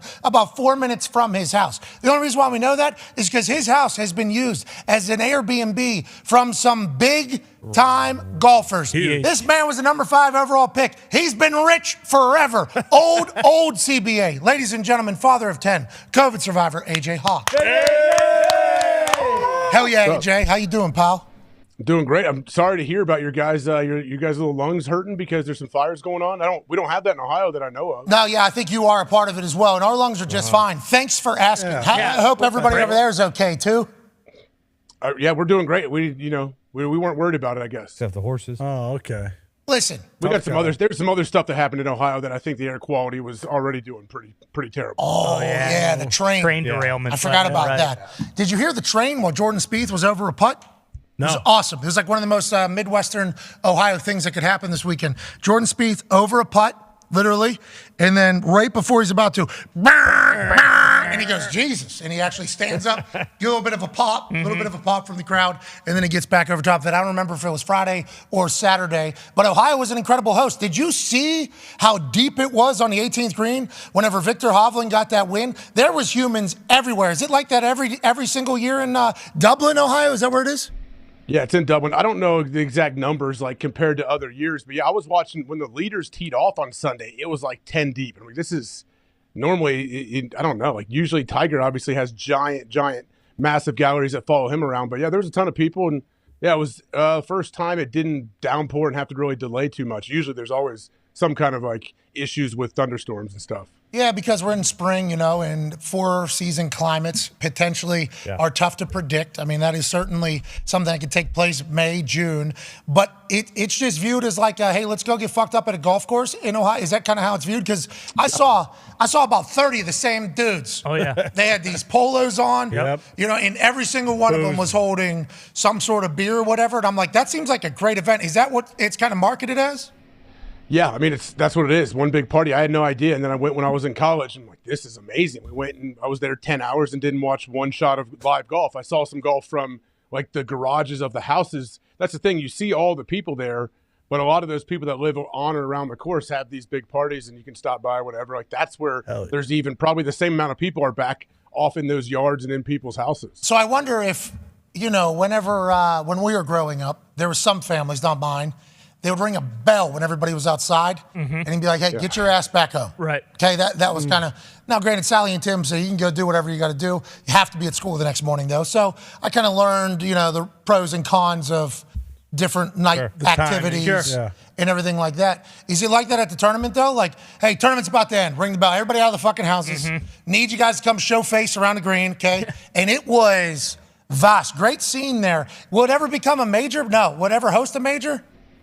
No, US I mean, Open? no. The only thing is what PGA is what moves around in the U.S. Open, but I don't know. Like I've never thought about that. I guess because there is a Memorial, they don't have any things like that where it's a regular tour stop that they make a major one year, do they? I don't know. I think they should be very proud of the turnout. Oh yeah, like as a golf scene, it was awesome. Big deal. Sweet. It was big awesome. deal around here. The course is sweet too. They just redid. I think they closed the course for a full year and opened it up. I don't know when. Like I think he changed a bunch of stuff. See, that's the difference between some courses and then like Augusta. Yeah.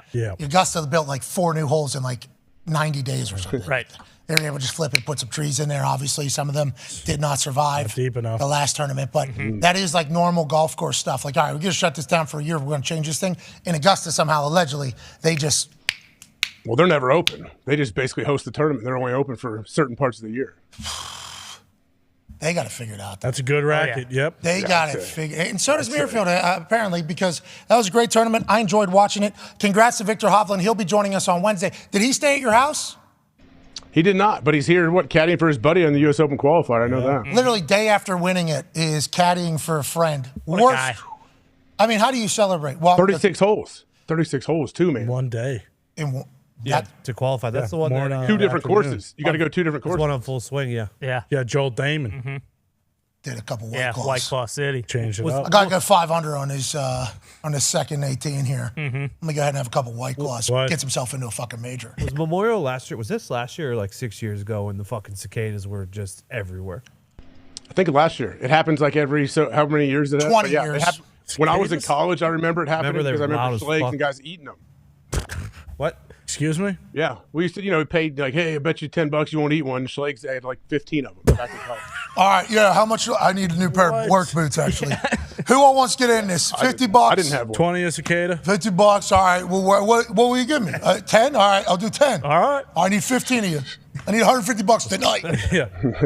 All right, let's talk about some sports stuff happening around the NFL. The Buffalo Bills have broke some ground on a brand new stadium. I thought it was a renovation, and then I guess I just misremembered. They're building a brand new fucking stadium. Going to be open in 2026. Goodell was there. Beane was there. The whole operation was there. Seems like it's a big to-do, as it should be. This means they're going to have a Super Bowl, I think. Congrats to Bills Mafia and the Buffalo Bills, AJ Hawk. Yeah, okay, so how close is this to their current stadium? Do we have any idea? They said it's in the same city, Orchard Park. Yeah, I think it's right right it looks next amazing. door. Yeah. It looks beautiful. I assume they're going to have a lot of suites in there so they can get a little bit more money out of people that maybe don't want to sit in the foot of snow, potentially outside. Much of the modern stadiums kind of have that kind of built into it somewhere. But Bills Mafia has earned this. Now, granted, a lot of taxpayer money, but that is kind of how business goes these days. I assume the Buffalo Bills will try to pay this off as soon as possible because the more money that you put into the stadium, the more money you benefit from events that happen at the stadium. Shout out to the Minnesota Vikings taking care of that like 26 years early or something like that, just a week ago. And speaking of new stadiums, we talk about the Bills and how great that is and how they have broken ground and everything like that. Chicago's not happening like that, is it? Oh, no. Chicago Bears' seemingly inevitable move from Soldier Field to Arlington Heights has taken a massive turn. The Arlington Heights plan is at risk after a new tax assessment dispute, and the team has entered separate talks with Napierville. That's from Front Office Sports, a company that I threatened to buy a couple years ago. After Naperville, sorry about that. After a tweet from Kevin McCarthy, I believe was the guy's name. That was the one. Thought he was coming at me sideways. It had gotten settled. Front Office Sports seems to dig into all of this type of stuff. Great follow. Whenever this popped up, I did not expect it. I thought we were going to Arlington. I thought we were going to be the Arlington Bears. Zito tells me, though, this Naperville place is a little bit more high-end. Very, very nice. Very nice. Very, very So whenever Arlington potentially does a little fuckery and just has one little slip-up wherever they agreed to something and then a tax change, like, well, actually, you guys will be paying tax on every single car that's parked here. Or you'll be paying this whole thing. It gives the Bears potentially an opportunity to go somewhere else and be like, hey, were you thinking about me? We already proved that we would move. So if you have hesitancy that we wouldn't move, we will move. Interesting because they're trying to buy up the whole thing. Hotels, plaza, stadium. Casino. Like, kind of the wave of the future, what everybody's trying to do. Now it's kind of in doubt. Interesting. That's a long road to get an agreement to do a multi-billion-dollar construction site, and it seems like they're starting back over, AJ. I would say there's a lot of red tape you got to fight through when you want to try to get something like this approved and get a bunch of taxpayer money for it. But isn't it surprising this is happening with the Bears, like such a historic franchise? It's the Chicago Bears. You think in the NFL, they're one of the first teams I think people think of. So why are they having such issues? Just because they haven't been winning as much lately? No, I don't. I think it's because they're moving out of the city in which they are named. Yeah. Like I think now you would think. Now this happened in Charlotte too. Remember, Charlotte. Whenever Tepper wanted to move the practice facility, he started building the practice facility, and then the city didn't hold up their end of the bargain in his eyes. Okay, I don't know what they did. I would assume they have reasoning for why they did what they did, but in his eyes, nah, I ain't going into business if this is how you guys are going to operate. Halted it, bankrupted it, done. Need to find a new site. Right. I wonder if something similar happened here in Chicago before they get too far down the road, where there was some sort of thing said by the Arlington people that the Chicago Bears are like, whoa. This is not what we agreed to, and this is not before we even get started, and now they're kind of on their way out. All that negotiating and shit that takes place in those billion-dollar conversations, taxpayer money, plus potential future earnings, I mean, that is a huge... Be like 10 years. 10-year conversation. Like, how long until you actually break ground on that? I don't know. And they said he started demolishing. Zito just told me they started demolishing shit last week. So, so they already started. They did get started, I guess, in Arlington, but now it's like, whoa.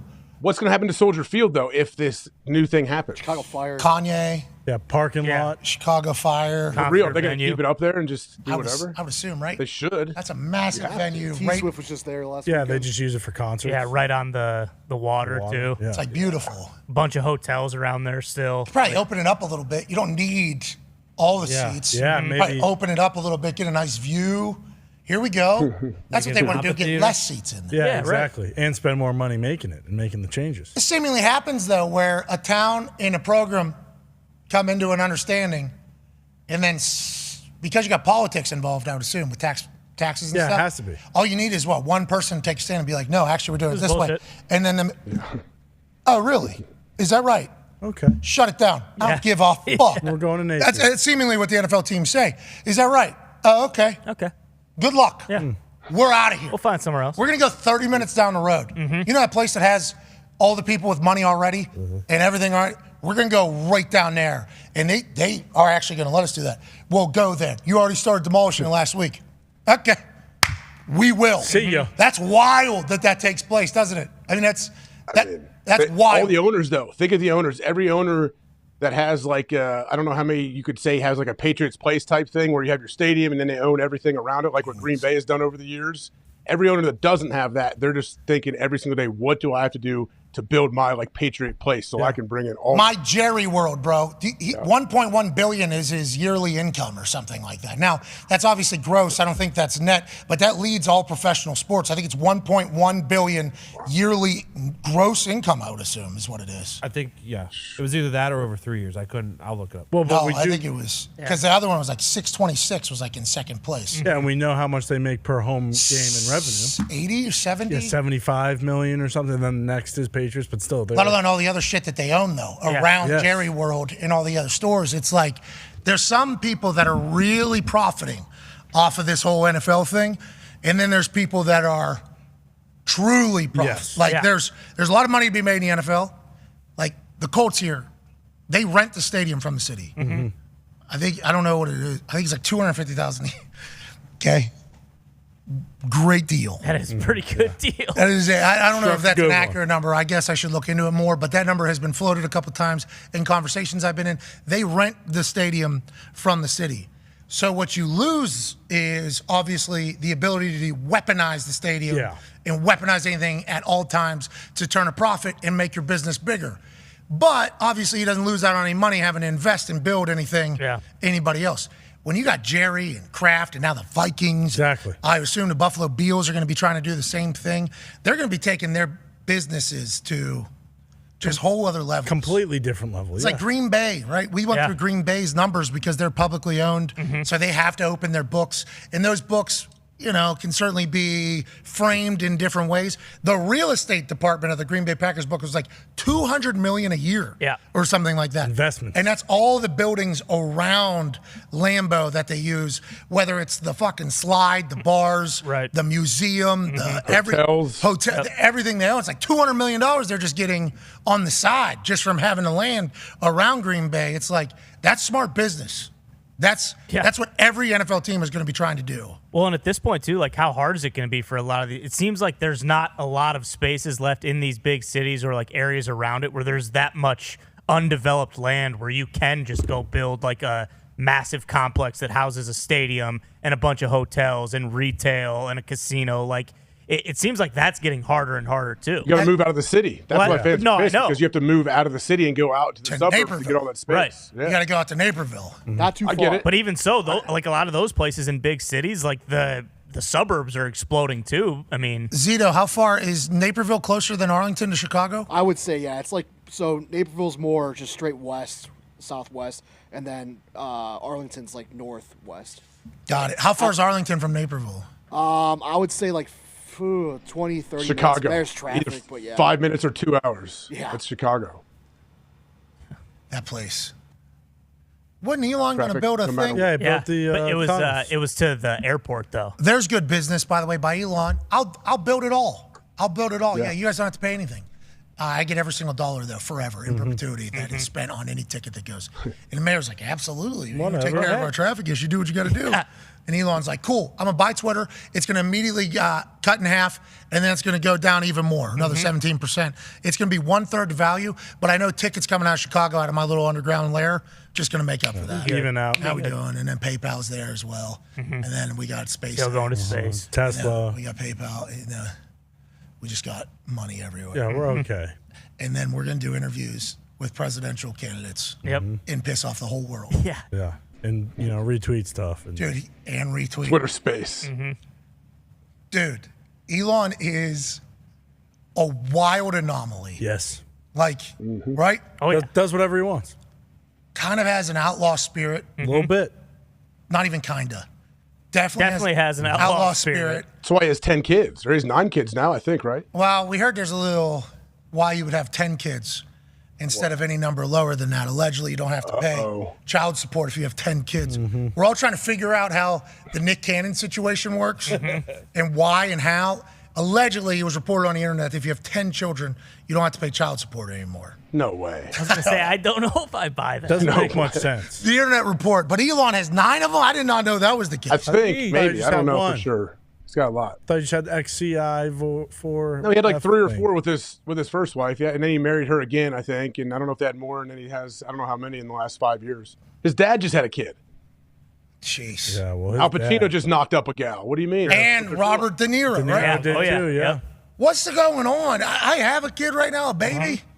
What's everybody signing up for at that 88? Well, that's Pacino said, like, I didn't know I was still capable of this, so you need to prove to me that that is my kid. There's no way. Oh. It turns out. Is that really what he said? Yeah.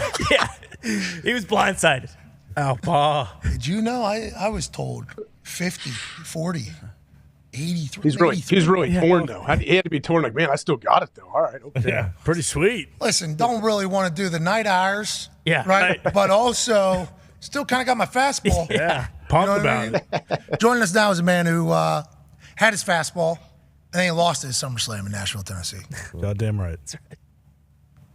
This guy's a WWE superstar, former NFL superstar. He's down like 70 pounds from those days. He looks great. Mm-hmm.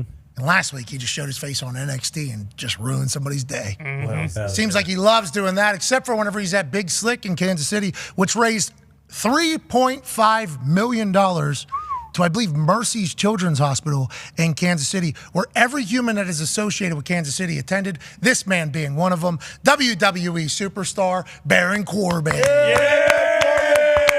Hello. How are you, man? Hey, just real quick. Aside from the Tennessee topic, where I lost, I mean, you look like you've stopped working out in that sleeveless shirt, but you were bigger, stronger, better, faster there. You didn't have to bring it up, though. Yeah, right. Right now, I'm properly jogged right now, dude. I am. You know it. I know it. I've been getting after it, pal. I've been getting after it. You have a great editing AI team. Well, which is on the horizon. It is. I think we should all kind of look into that. Going to make my teeth whiter immediately upon coming on camera here. Thank you for joining us. And can they give me hair?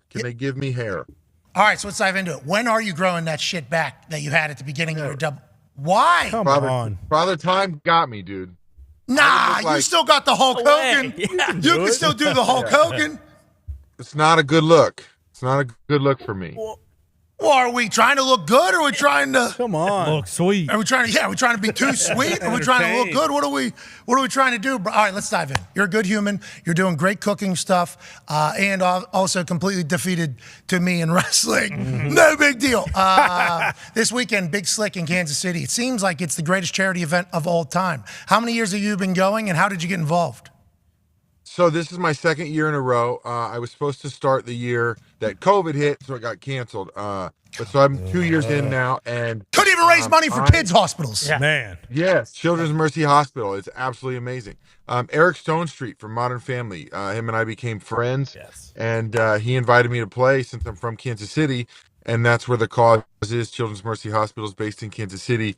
You got Paul Rudd, Jason Sudeikis, Rob Riggle, David Kirshner, and Heidi Gardner from Saturday Night Live. They're all from Kansas City. They grab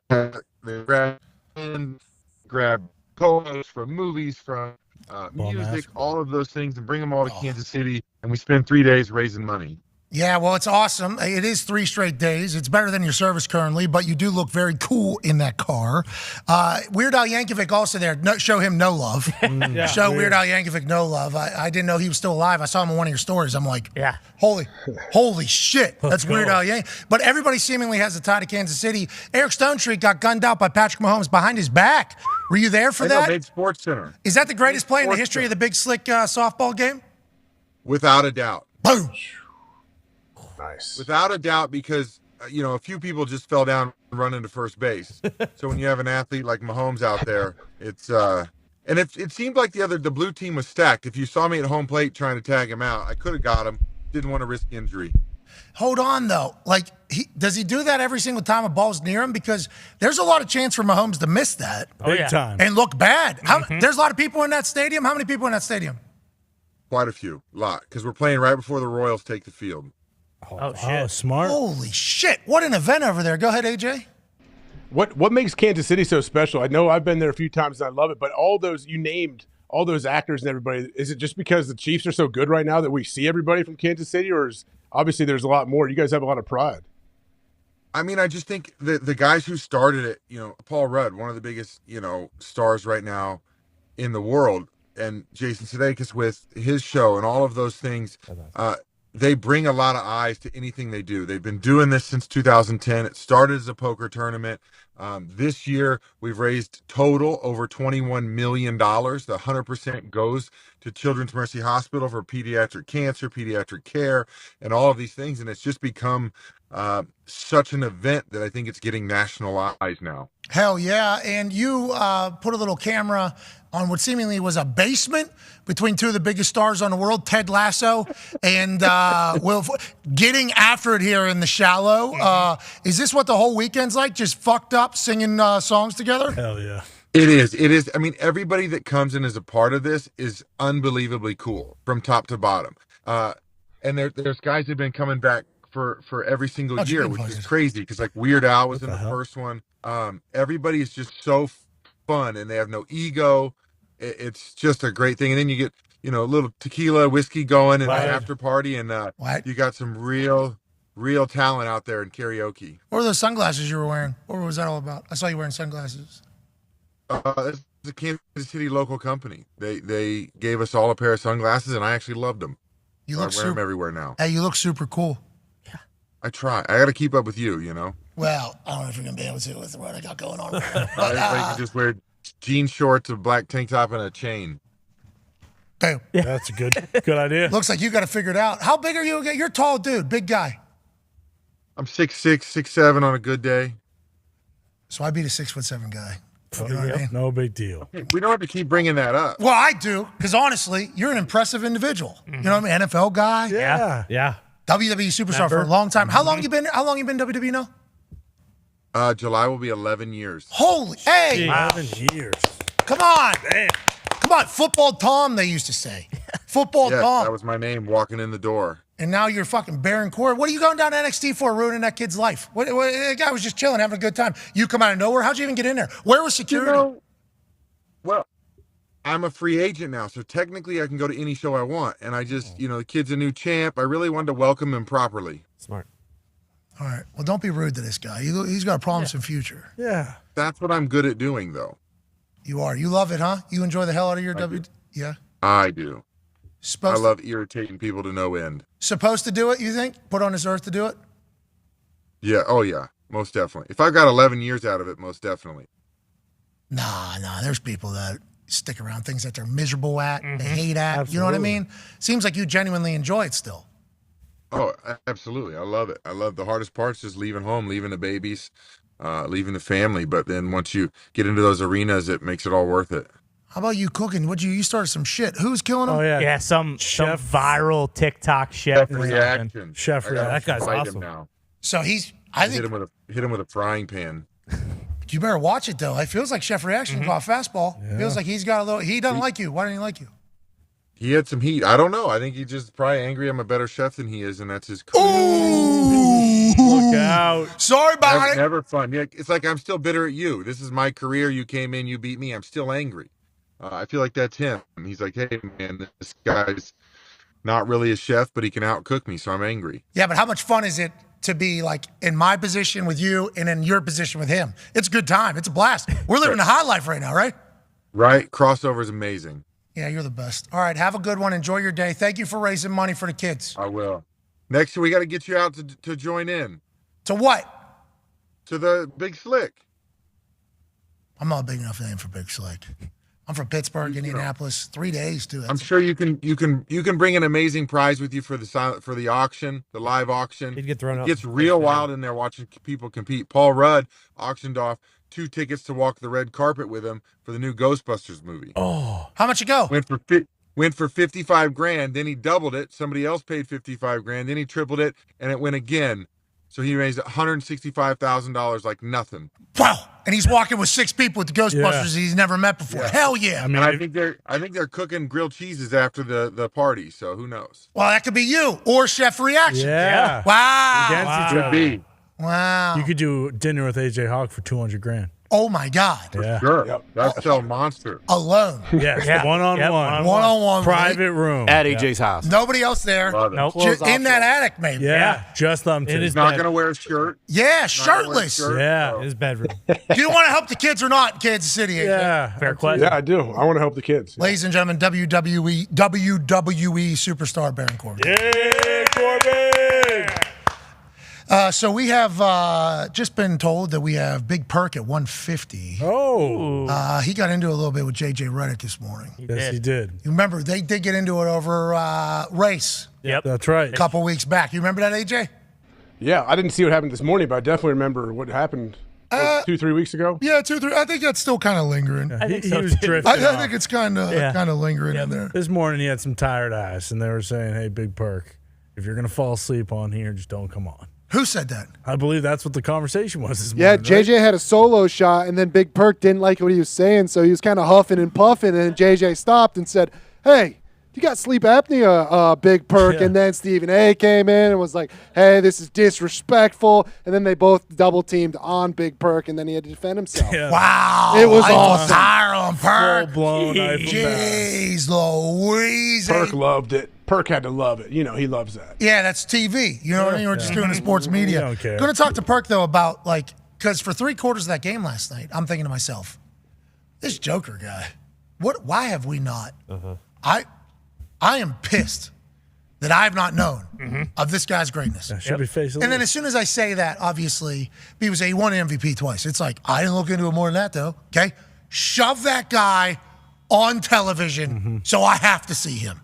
Please, for the love of everything athleticism, put this dude on TV so I have to watch him and have no other opportunity. Now, that's what the playoffs are for, so he's going to have to earn it, and he has earned it. But all those West Coast time slots at night for the NBA, for a lot of us, nowhere near Denver Nuggets games. They're third, fourth in the line, especially with what the Phoenix Suns have done now. Exactly. So you're talking about Lakers obviously going to be number one because the Lakers are the Lakers and they got LeBron James. Then you got Golden State up there with Steph Curry. He's Steph Curry. They're Golden State. They've won. They're going to be there. Now you're talking about the Phoenix Suns and then the Clippers also. Yes. Another LA team who have stars. So when you talk about the West Coast getting TV time, the Joker is fifth in line somehow. Yeah.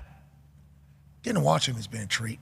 He's unbelievable. Absolute treat. It's been an absolute joy because he's looking to pass all the time. And then if they give him a shot, he's like, well, fuck, I guess. And then he doesn't even hit the rim. His touch around the hoop is He was immaculate. sprinting as fast as he could I think it was first or second quarter, as fast as he could, and he just kind of floated it up near the rim just as soft as he could, just perfectly. Yeah, and he feels like he's getting hit in the face at all times, and then somehow he's banking it home. Still finishing. He's phenomenal.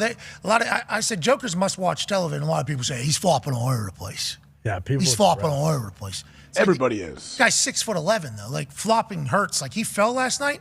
Big man falls hard. He slid. It was like the most athletic fall of all time. We haven't even started chatting about how his big ass should not be that healthy and that comfortable with how fast he's running. The behind the back, how you doing? Little hezzy he hit on in the middle of the paint while putting a shot up. It's like you're too big, like not just tall.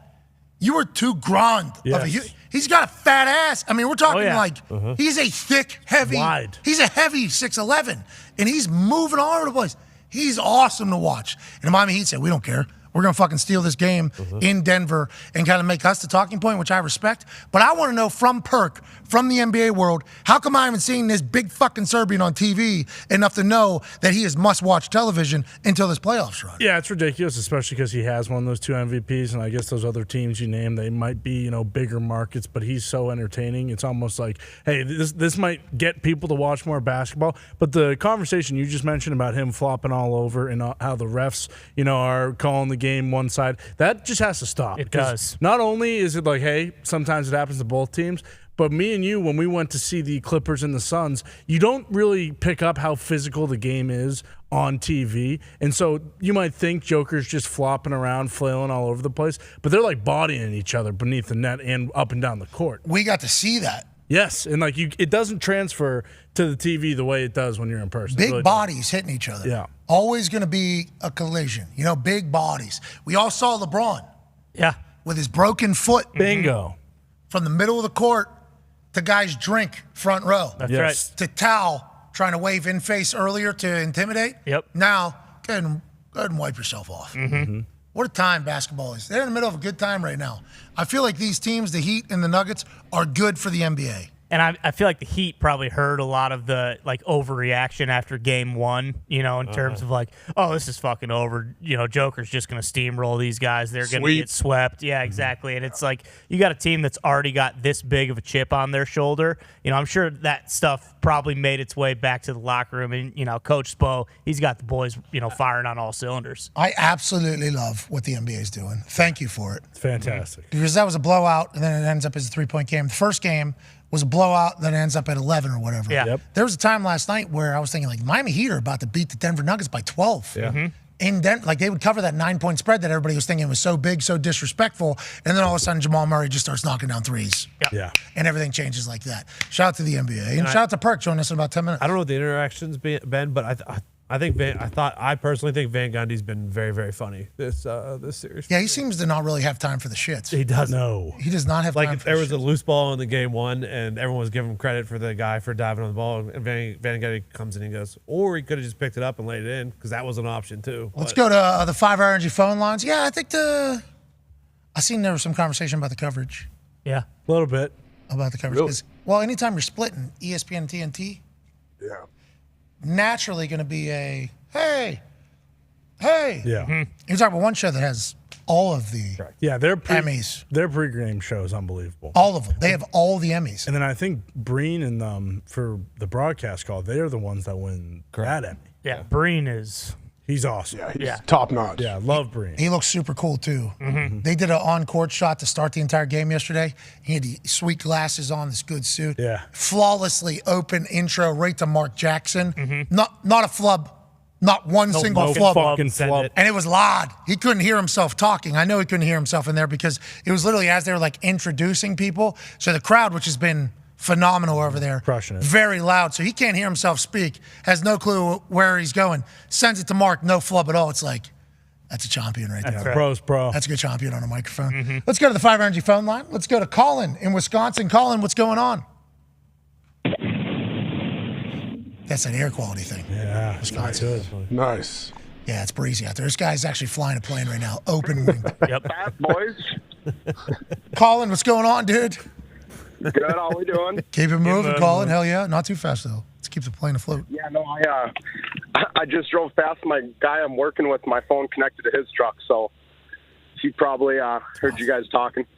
That's awesome news. Nice. Now, I don't want to dive too deep into there, but with Shakira's Jam on my mind, imagine a car pulls up, a lady's car. This guy's phone connects to that car over there. Oh, boy. Oh, my God. Nightmare. Why is your phone connecting to that? We're talking about the guy.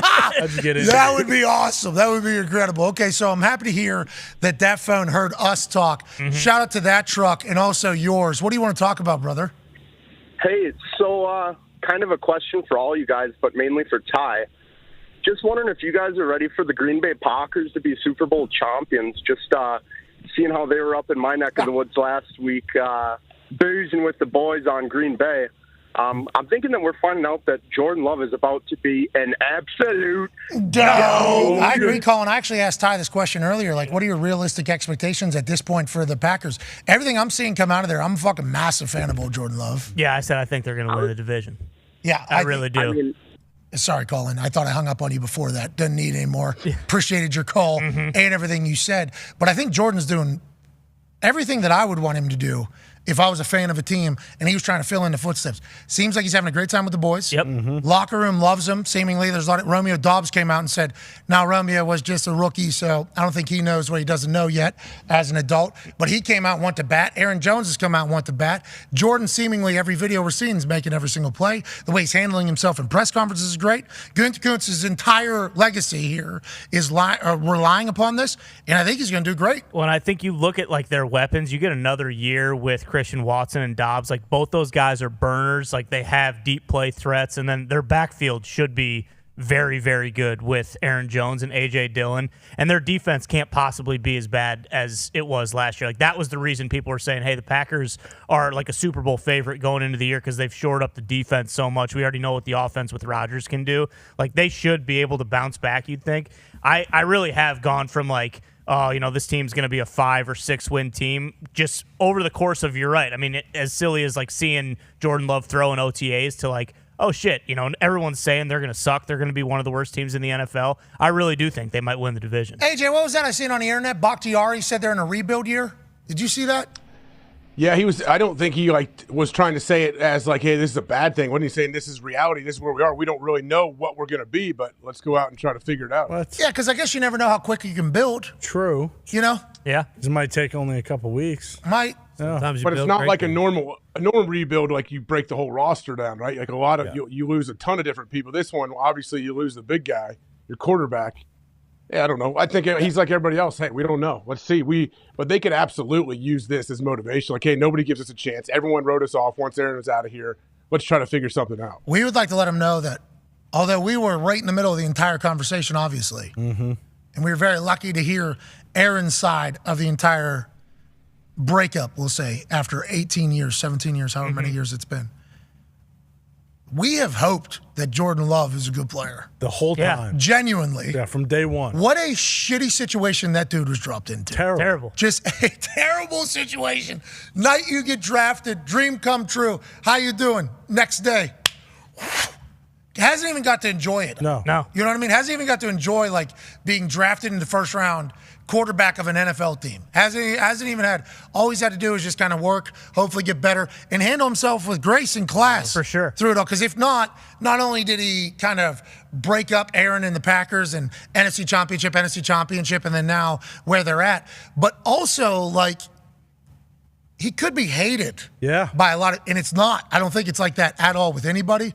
I don't know how many people could handle it the way that Jordan Love has handled it. And then on top of it, like, not that, obviously being on a good team and everything is a dream, but you get drafted thinking like you're going to get an opportunity at some point, and then you see the guy win MVPs in back-to-back years, and it's like, I have a feeling it'd be tough to just be like, oh, I'm never going to get an opportunity here. Like, my opportunity is just never going to come. They drafted me thinking this guy fell off. He clearly hasn't. He's won 2 MVPs in a row. Like, you could see how, like, your mind would almost wander to the point where it's like, well, fuck it. Like, am I even never going to get a chance to show what I can do? Well, and half the time when something bad would happen, he would be trending. Like, Jordan Love would be trending if something were to go wrong with the Packers, and he hadn't even done anything. But okay, guy hasn't been able to have a Twitter. Hasn't been able to, go on social media, like the entire thing. And not to mention the first couple clips that came out of Jordan Love, it was like Will Levis-esque, where everyone's just like, this guy's going to suck forever. Unlike no, but it Richardson. is like, hey, just real quick. Very much unlike. He's bar Dahn. Exactly. And, I put out a video of Anthony Richardson explosive dunks. Throwing down. I'm talking, hey, that's a very aggressive dunk. Yeah, that's John. You have to be so athletic to be able to accomplish this. And obviously, he was 6'4", and he was faster than any quarterback in the history of the combine. jumped higher than any quarterback in the. You just saw it right there. Double clutch. You saw it right. Yeah, I mean, 6'4", that guy, dude, thick, man, big body. Doing all that stuff. That video came across my timeline, and I didn't edit it. Somebody did. I wish I could give them credit. E3 something. I appreciate them doing that because literally as I'm watching it, it was like, yeah, this guy's our fucking quarterback. Just such a difference than Matt Ryan being our quarterback or Carson Wentz being our quarterback or Phillip Rivers being our quarterback. And then you start thinking, I saw a bunch of people tweeting, pull up his highlights from Florida. You can't, doesn't have any highlights. Yeah, and then somebody put like a bunch of his lowlights together, and it was him making poor decisions, throwing picks, missing people. And they're like, this is the sport that you need to be showing a video from, not from basketball. But then I start thinking, like, Steichen's offense, like that basketball video matters. Yeah. Like, in Steichen's offense, where the quarterback has to be an elite level athlete for it to really go with what he was able to do with Jalen Hurts. And then that Bardowski video, like those are the throws he's going to have to be able to make. Yeah. He's going to have to be able to put it on somebody that's dragging across the field or potentially going. He's going to have to be on the run when he does it. And when he does, there should be massive seams. It's like, I think everything that he is and everything that he's shown is perfect for the situation we're in. And it's the first time we felt like this in Indianapolis for some time. So I'm fucking jocked up, AJ, about Anthony Richardson, and I'm happy he's not the Will Levis or the Jordan Love of it all. He is seemingly the guy that's like, yeah, he might be perfect for this situation that he's in. Also, you guys would know better than any of us, but like coaching matters in the NFL. Like you get these guys with just like a bunch of raw talent. Like it's not like they're just expected to like, hey, go and just get better on your own. You know, like that coaching actually matters. Like pull up Jalen Hurts clips from not last year, 2 years ago. Like when people were basically saying going into the year, like, hey, if this guy doesn't improve as a passer, like they're going to get rid of his ass. And guess what? He signed a $255 million extension. Yeah, exactly. Did do that. I saw that this weekend. They ran that on the bottom. I was watching SportsCenter. And, I've been trying to watch more ESPN through the entire, like basically all hours. I'm trying to watch it, just trying to see everything, things that they could potentially help us with, things that, how do we go in there? And one of the conversations about quarterbacks that popped up there is like Jalen Hurts signed $255 million extension. I'm like, that is so big for a guy that 1 year ago was like, is he? I don't know. Ran out of time. Can't throw a deep ball. Doesn't throw a good deep ball. They legit were saying, hey, we're going to draft somebody in the first round. No, it said, this guy I don't know if it was true, but it said they tried to trade for Russell Wilson before he went to the Broncos. And it had been agreed to, and Russell Wilson basically said, I'm not going to play in Philadelphia. So to all the people that are tweeting me about how that basketball video doesn't matter, it does. Yeah. It does with Shane Steichen as the OC. And I think Steichen might be a dog, too. Absolutely. After coming in here? I think so. I think he's a guy that will, I don't want to say command respect, but I think he will be respected by the team, especially after everything that's happened, because some of the shit that was happening behind the scenes allegedly at the Colts building maybe wasn't the best championship method of doing things. Missing treatments, late to things, late to meetings. I'll put in a list. Those are all rumors that leaked out? Yeah, things of that nature. Allegedly. We weren't told. Nobody from inside the building would tell us. People inside the building, but nobody from, like, football ops would tell us that. It was basically just kind of leaking out through every other asset of the thing. Like, hey, I would talk to a former teammate of mine. I'm like, hey, what are your thoughts on Colts? And they'd be like, well, we heard that, boom, this was all happening. And like when Jeff went in there, it was like, hey, Jeff was told basically by like Jim, like, hey, we need to put this in. We need this back in there. We need this type of stuff back in there. So I don't think Jeff like made a lot of friends when he went back in there. Yeah. Like a little bit of accountability, you know what I mean? Like, hey, we need to kind of get this whole thing done. So I would assume Jim Irsay's mind, if Jeff was able to like redirect what was going on football-wise, he would consider the Jeff Saturday experience a success, even though there wasn't a lot of wins. And it ended up with us being the 4th overall pick. But it's just like what I had heard from people. Nobody told us directly, so I have to clarify that. But from people that with knowledge of the situation told me that there was some shit happening that wasn't like, we're trying to win this thing. It was like, hey, we're trying to get by almost. Like, they're not thriving. They're trying to survive. Yeah, teams that make deep runs in the playoffs, you usually don't hear those kind of rumors about them. Just those little things that seem like throwaway. Okay, whatever. One guy's late here, there, whatever. Like that doesn't happen with championship teams. How about when Schultz came on here? It was a big deal. And we had to get it corrected, and we got text from the team and from everybody else. Immediately. Schultz came on and was like, Zach Wilson's late to team meetings. He's doing other stuff. And I think Schultz thought that was like a throwaway comment. As soon as he said it, I said, Huge. Ho! Huge news. Quarterbacks are late to team meetings? He's like, yeah, he's late to team meetings. He's doing this whole thing. And it was like almost just like a throwaway comment that caused a massive scene for anybody that knows football. It's like quarterback can't be late to meetings. Like that. I've never seen it. Ever. Can't happen. So then we get a call from the Jets. We get a call from media people. The local media people are like, you think it would slip by all 150 of us that are covering the Jets every single fucking day that the quarterback is late to meet? You don't think we wanted to know if the quarterback was late? I'm like, valid. Why have we not heard about that? And then Jets are like, just would like to clarify that nothing that was said about Zach Wilson being late to meetings was accurate. And if it was, we would certainly not be telling you that it wasn't. Like, we are very transparent. We have to be with our media thing. Like, that is not true. So we had to get that corrected. But those little things are massive ordeals that are kind of a depiction on how your entire organization is. So I think Steichen is walking into a place where there might be a refocused veteran group, kind of a realigned veteran group, and also a bunch of young guys that are seemingly all on the same page and going to have very vital roles. It could be a fun little mix, but the AFC is so loaded right now. It's going to be tough to make it anywhere. But at least like hearing stuff, especially about Anthony Richardson now, it's all good things. Like you're really not hearing any of those negative things like we were just mentioning. And when you look at like go back to last year and what, his situation was at Florida, it's like, well, when Josh Allen was a rookie, you could go back to Wyoming before he played, and it's like, okay, well, he wasn't playing against anybody. But then 3 years later, because of the system he was in and because of, the Beals and Brandon Beane and McDermott kind of building him up, it's basically the exact same thing that's happening in Indy now with Steichen and Chris Ballard. Ladies and gentlemen, joining us now from a different association is a ESPN pundit that we all enjoy the hell out of. Hell yeah.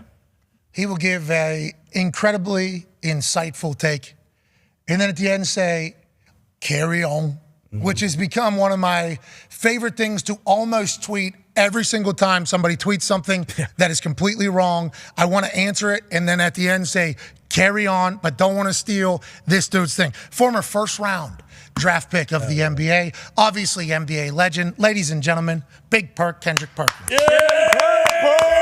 Perk, what up, man? Man, I've been waiting on this damn invite. I've been waiting to get on here. Look, I know I'm not dressed properly. You know what I'm saying? Don't judge, but I should have thrown on my white beater or my mustard feet, you know what I'm saying, and dressed accordingly. But it's all good, man. I'm happy to be here. And look, congratulations. Hey, thank you. Yeah, we're pumped. Yeah. We're lucky. We're excited. You look good. Don't you worry about how you dress. You look clean. Hey, Perk, you look good. You look good, Perk. We're sorry we didn't dress like you. Now, let's dive into some basketball talk as we're taking up more of your life here, and we appreciate you signing on to do this late after the show had started already. Perk, I want to know why, and I assume you have similar questions, but why did I, as basketball casual, not be forced to watch the Joker play basketball? I'm watching him through this playoff series. He is must-watch television. And last night for 3 quarters, I'm thinking to myself, like, I need this Joker guy every night. And then Miami does what Miami do in the fourth quarter and come back and win that thing. But this Joker guy, why isn't he on TV every single night? And should he be, Perk?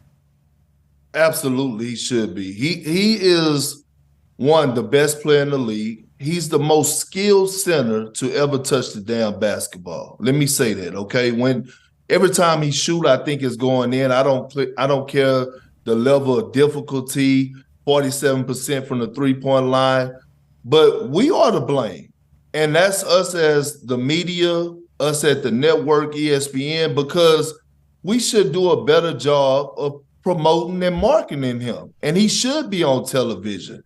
Because if you want to show someone how to play basketball the correct way, you got to show them Jokic. When you talking about IQ, when you talking about straight skill, Jokic is the guy that you're supposed to be watching. We shouldn't have to be waiting to the NBA Finals to be able to appreciate Jokic. Like, we got to do a better job, including myself, of actually marketing him. Like, let's talk about the Lakers and LeBron James and Jason Tatum and more talk about Jokic. Well, Perk, the reason why you won't is because he's white. I know that. Yeah. That AJ, your question. Your question. If you're the Heat, how do you stop that team? And what do you make of all these comments and Spoelstra getting asked about, hey, if he gets 40 plus, you can win the game. Like, what do you think of all this controversy kind of going on? Well, if I'm the Heat, you got to come to some type of conclusion that it's no stopping Jokic, right? You only try to make things difficult on him. And the way that you stop Jokic offensively is that you try to at least drain him on the other end and involve him in as much action as possible. That's the only way you could stop Jokic. I don't think the Heat game plan or blueprint is to shut down others. Or let me say this. I don't think the Heat game plan is to say, we want to limit Jokic assists. I think their game plan is that we got to play others harder. That's why we saw Jimmy Butler last night guarding Murray, because Spo was like, look, I need you to be a dog. We'll figure out everything else offensively, but I need you to take ownership, and I'm going to put this on you, this responsibility for you to lock up Murray. And I just thought the Heat did a great job of taking away the back cuts and communicating things, and Eric Spoelstra coached his ass off. Man, he threw Hey, did we zones know out that? there. Hey, did we know that about Spoelstra for this entire time, that he's like one of the greatest because they're like, every time he's talked about, it's like future Hall of Famer, Eric Spoelstra, big time brain. Has he always been like this, or has this kind of been he's come into his own? Well, it's two things. One, I'm disappointed that he never won Coach of the Year. Like, that's disturbing. It makes my damn skin crawl. Two, every single time it's a coach that has coached LeBron James, he got to continue to prove himself year after year for some damn reason. He was a great coach when he had LeBron. He held LeBron accountable. Do you remember? I don't know if y'all heard the story about when Bron first got to Miami. He wasn't a big fan of Eric Spoelstra, and Eric Spoelstra called him into his office, man, just him and Bron, and he said, "You got a problem with me?" And he said, "Well, give him a call." And he pointed up there to his board, and he had Pat Riley's number up there on the board, because this is how I'm going to run this team, and I'm not going nowhere. And when you have that type of coach with the support of the organization, then damn it, you could impose your will. But I don't, like Eric Spoelstra, man, when it comes down to him X's and O's and putting guys in position to be successful, just think about this for a second. 4 undrafted guys are in his rotation right now, and they're in the NBA Finals. 4 that are playing crucial minutes for him. That speaks volumes. Yeah, I think so. And that also speaks volumes to, I think, something that we miss as the casual fan, where we follow the superstars everywhere. And I'm not saying Jimmy Butler isn't a superstar. And Bam Adebayo, who I've seen on DJ Khaled Snapchats and has a sick house. I do believe I have seen it through DJ Khaled's. But the superstars, I mean, we tend to track them, all right? Kevin Durant, Kyrie Irving, they're going to win, obviously. They blow that entire thing up. Okay, Kevin Durant is with Devin Booker. I'm a big Kevin Durant fan. It's like, all right, they're going to win. LeBron James and AD, okay, they're going to win. Obviously, Golden State has what they're going on. They're going to win. And now we're kind of watching. You said 4 undrafted guys on the Heat. Feels like for the Nuggets, I don't know a lot of the dudes that are playing on that team. The roster depth truly fucking matters. Is that going to be something you think the teams are going to think about going forward? And how would you construct a team if you had to win right now? Oh, I could use the F word on here for once. Fuck yeah. For let me tell you, couple thank months. you. Just one time. I think I'm allowed to use it one time. Okay. But You sounded it's gonna matter. Yeah, it's gonna matter. Let me tell you why.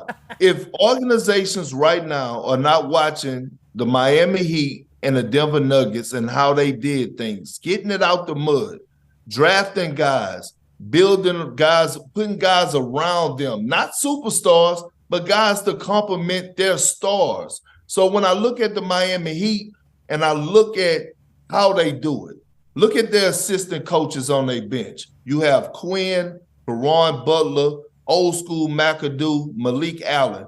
All of those guys wore a Heat jersey.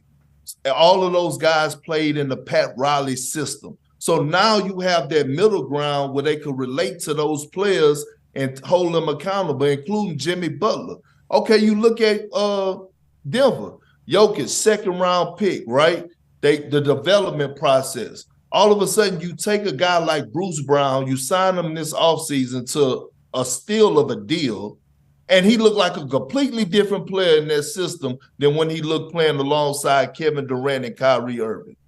It matters. And I think teams around the league need to say, let me reevaluate what we're doing. Let me get the right coaches in here. Let me get some player development in here. Let me get some culture in here. This is what these two teams are making the league, how they holding the league accountable. Like, let's do things from the ground up. No shortcuts. Yeah, and also in Miami, you got to remember, Udonis Haslem was going to beat up Jimmy Butler. That's right. Yeah. He's not even a coach. He's still on a team. He needs to get meaningful minutes at some point. I need to see Haslem out there Wednesday. I need him out there. Make it happen. You know what I mean? Go ahead, Perk. But Pat, I don't know if he got a jersey under that hoodie. I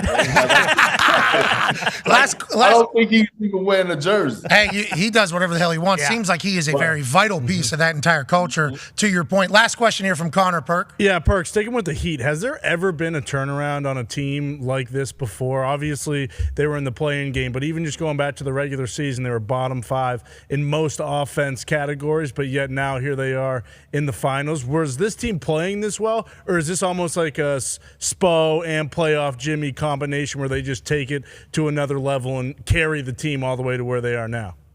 Well, I think they just had a plan in place from the beginning of the season. Because remember, we didn't see a lot of Kyle Lowry in the rotation in the regular season. You know, they was making sure because he got so many miles on his body, they were making sure he was healthy. I think it was a plan. They stuck to the plan. They knew what they wanted to accomplish. And to be honest, you got to tip your hat to them because they didn't give a damn about finishing 1, 2, 3, 4, 5, or 6, right? They just said give them opportunity to get in. And once they got in, they like, okay, we're going to have to win on the road at some point. And so they saying, let's take it on the road. But it's just part of that culture, man. And a lot of people, we laugh about Udonis Haslem. And a lot of people, you know, out there, the young people, oh, he averaged 2,500 claps a game. Do you know what he means to that damn organization? Do you know what he means to Eric Spoelstra? He means everything. That's why when they won the Eastern Conference Finals, they went and handed him and gave him the trophy. Not because he needed it. Hell, he got 3 NBA championships. It's because the value that he has in that locker room. And vets matter. That's why, not to bring it up, but I'm going to bring it up. That's why you look at the Memphis Grizzlies. If they had a true veteran in that locker room, a lot of that nonsense that's going on wouldn't be going on, whether it's Ja or Dylan Brooks or whomever. You need a vet, and teams always want to go the cheap route. Oh, let me go spend $300,000 or $400,000 and get me a guy that I could develop, a young guy that's not going to play, rather than go spend $2.4 million to get you a vet in the locker room that's going to be able to be an extension of a coach.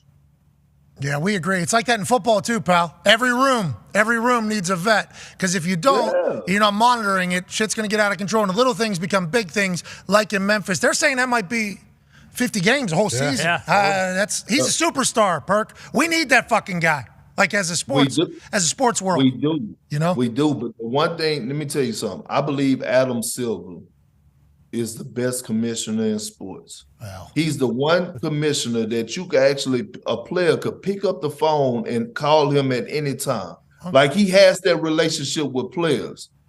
So for him to be this upset, the way that I saw it in his face, it was almost like Ja betrayed him. You see what I'm saying? So I know it's going to be a big time suspension, but it has to be. Ja could have been the face of the league, man. Yeah, the face of the league, but the face of the league comes with responsibility. Who knows how good that Memphis team could be, too, if he was dialed in. Because if he's dialed in, is everybody else dialed in? Yep. And with the way this whole playoffs has gone, anybody could have went on a run. Hopefully he'll be back. He's not mad. He's just disappointed, it seems like, from Adam Silver. Carry on. Ladies and gentlemen, ESPN, Kendrick Perkins. Thank you. You're disgusting for swearing on our show. Yeah. You won't swear on any black guy's show. Only on white guy's show. All right. Ladies and gentlemen, Kendrick Perkins. They're calling him racist. Oh, yeah. He played team sports. Yeah. It's going to be, you know what I mean? I don't know. I don't think that's how it works. I enjoy the hell out of that, man. All right, let's get to a break. We have, I don't like what he said about Roger Goodell there. Well, after the kickoff rule, it's new hard Raj, to argue maybe old Raj. Yeah. I don't know if anybody's just calling Raj. You know, I don't think that's happening. Sure. Yeah. A lot more players in the NFL. Yeah. Exactly. I want to see Adam Silver go into a House Oversight Committee, you know, and see how it goes. Do his thing. And then we'll talk about Excuse me, Mr. Silver. Yeah, I couldn't even imagine. Yeah. Mr. Sliver. Mr. Goodall, do you think this is a proper use of taxpayer money? Are you talking? You want me to answer that? Are you talking to me? Are you talking to me? We like to use taxpayer monies to build new stadiums and bring revenue into a city and attention and everything like that. I do not know personally, I might be wrong, what you guys should be using taxpayer money, but I'm here as long as you guys need me. That's the thing about Goodall. See, he gets it. Thank you, Mr. Thank Goodall. you, Goodall. God. Let's get to a break, AJ. Perk, that was like late edition. Yeah, that was awesome. That was middle of show. I get a text. Hey, Perk would like to come on. Is that cool? Yes. Boom. Let's have him. Had to Google him real quick. Found out he's a first-round draft pick. Oh, yeah. Right out of high school. Straight out of high school. Yeah. 6'10", 270. Yeah. NBA Carry on. Oh, yeah. All right, let's get to a break. On the other side, we'll answer some more phone calls on the 5 Energy phone line, cover more things happening around the sports world, like Dalvin Cook to the Dolphins. Whoa. What? Yep. He's Donner. Whoa. Already? He's Donner. South Florida guy. He's Donner. Yeah. They're saying, look for that to happen. It's like, really? That'd be wild. Do the Miami Dolphins need another running back down there? They need another weapon? Unbelievable what they could potentially accomplish if they get Dalvin Cook back there. He runs straight up and right by people. Oh, yeah. I don't know what they like Madison, I guess. They like Alex Madison. He's cheaper too, I assume. Yes. So they're willing to move on. This is the running back market. And now he was supposed to be traded before the draft. Draft kind of came and went. Now reports are saying it ain't over. No. Yep. It ain't over. Still trying to potentially move on. Crazy to me, AJ. It would make a lot of sense, though. South Florida guy, just stay on down, go there, and just go try to score 85 points a game. That's what it seems like they're trying to do. And also, I mean, this is from JPA Football tweeted this via the Miami Herald, which is good. Like, he could potentially come to the Colts, too. Oh, yeah. You know what I mean? Oh, Yeah, yeah. I mean, he's- yeah. Him and Jonathan Makes sense. Taylor split backfield with Anthony Richardson. Yep. Just, I know Miami's like home and everything like that, but also think about it. Indy's got palm trees. We just planted too. Yeah, that's right. So don't worry about it. Be a hell of a stable, too, because they signed Jeff Wilson to an extension, Raheem Mostert to an extension. So he'd be that, three-headed monster. Just That'd be drafted absurd. Dude from Texas A&M, pretty high. No offense to any of them. If Dalvin Cook gets rolling, I don't think he's part of a three-headed monster. Well, that's the thing. Well, and they're saying they're going to release him because no one wants to take on the contract, so he's picking anyways. But like, Come to Indy. Baltimore would be pretty sweet as well. He gets released. Yeah, well, yeah, I guess, it depends on what the roster looks like. But yeah, I would imagine he would want to play in Miami. All right, let's get to a break. Who knows how they're going to pay him? A lot of money everywhere. Yeah. Yep. Ladies and gentlemen, we have a inside source that is telling us that Dalvin Cook is a Miami legend. Broke all of Miami's heart whenever he chose to go to Florida State. Oh, so That is what I was just told in my ear by Zito, who got a text from Darius J. Butler talking about the South Florida thoughts of Dalvin Cook if he was to go back to Miami, what the thoughts would be. Okay. Make things right. Come to Indy. Let's get to a break. On the other side, we got more convos about everything. And also, Brandon Beane, general manager of the Buffalo Bills, who just broke ground on a brand new stadium this morning, will be joining us. Cannot wait for that. Thanks to Big Perk. Yeah, Big Perk. Love you, Perk. It didn't like he swore in the show and that he was so racist, but aside from that, certainly a good time. What Be are a you friend, gonna tell do? a friend something nice. Take 5. 5.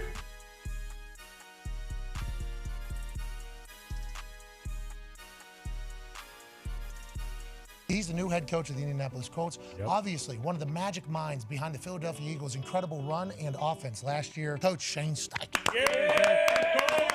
Coach, how are you, pal? Good. Thanks for having me. Now that you're getting a chance to kind of shape a team for the first time in your complete vision, is there a way you're asking questions of people? Is there something you're looking for a player? I just want guys that love ball, guys that are just football guys. I mean, those guys that are really love the game of football, those are the guys that have a lot of success in this league. And high character guys, the guys that I've been around, been fortunate enough to been around. One, they're really talented players, but really good people and do it the right way. Those guys that stick around for 10 plus years, they all kind of have that trait in common. If we can find that as coaches and as scouts and get those guys in our building, I think you got a chance to have a really good team. You love ball, normally do more work because you're enjoying it. If you love what you do, you don't work a day in your life. Well, that also accounts for like extra reps, extra jugs machine, extra recovery, extra rehab. It's like that one thing helps out so much other shit if they love the game. Yeah, there's no question. I will say that's one of the questions I do ask all these players. I want to know their weekly process. I want to know these college guys, their Sunday, they play on a Saturday. I want to know their Sunday through Friday,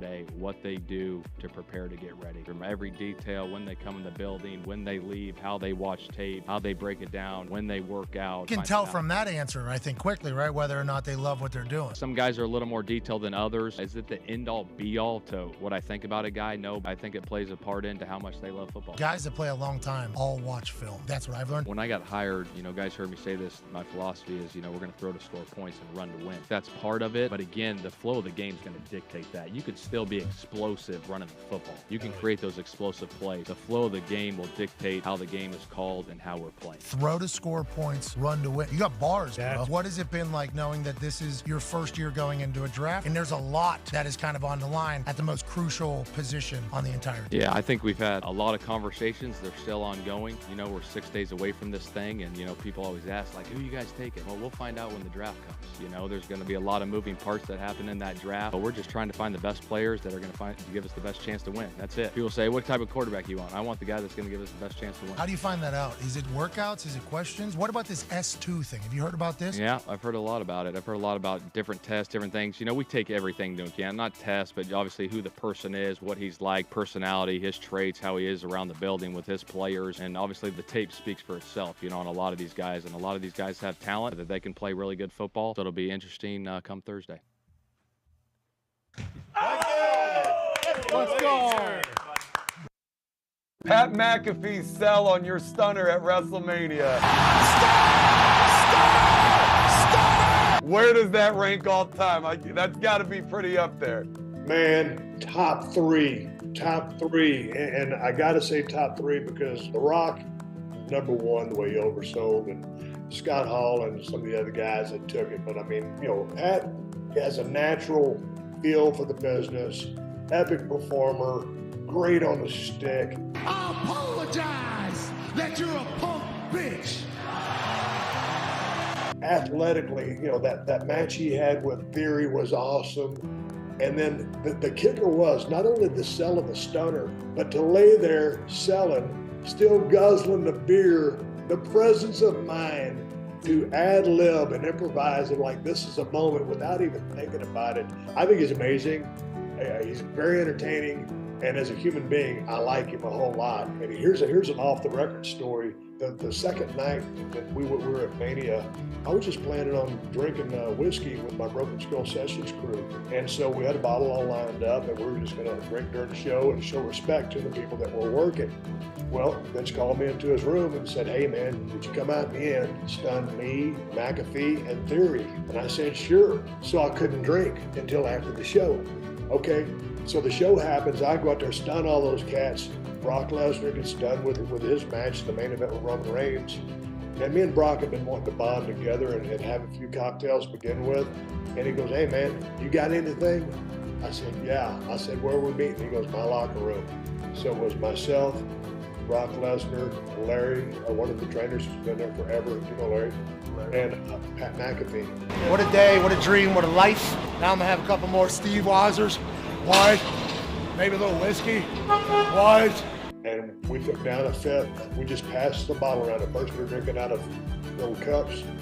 Then it just turned into the bottle. And we took down a fifth of Maker's Mark in about an hour. And then we all went our separate ways. Hey, fucking did it.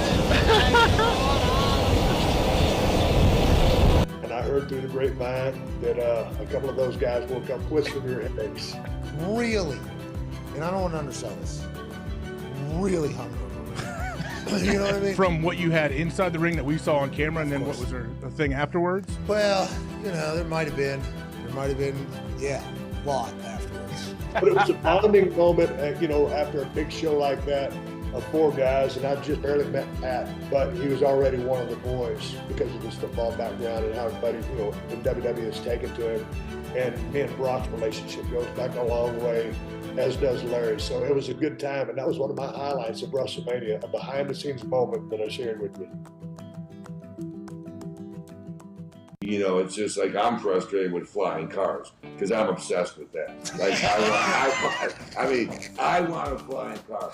Me too. What I got is my phone instead. It's like, well, the future is on your phone really right now. It's not like literally in front of you. You can't get into a flying car, but your phone has it all. It's like, I don't want this phone. I'm not going to have this phone 14 hours a day like you young people do. No, thank you. Like, I'm not from that generation. But, give me a flying car. And honestly, when we shut down the Mars missions, we were supposed to be going in 2024, and we shut it down. But a lot of people don't realize is, from here to the moon is 208,000 miles roughly. 200. So you can think about that. Well, in this country, you know, a long road trip could be 4,000 miles, and you know how far it is to Australia.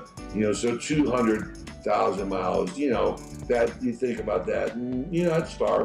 But like Mars, think about this, is 250 million miles. 250 million miles.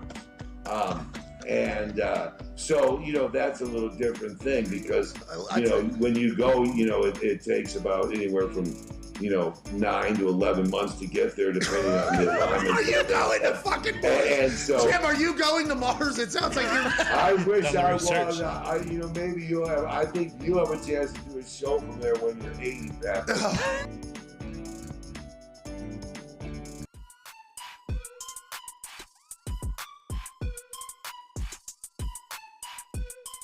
Hey, Why? let's go!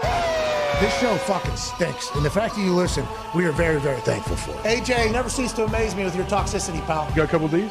God damn it! What the fuck are you doing? Fuck Boston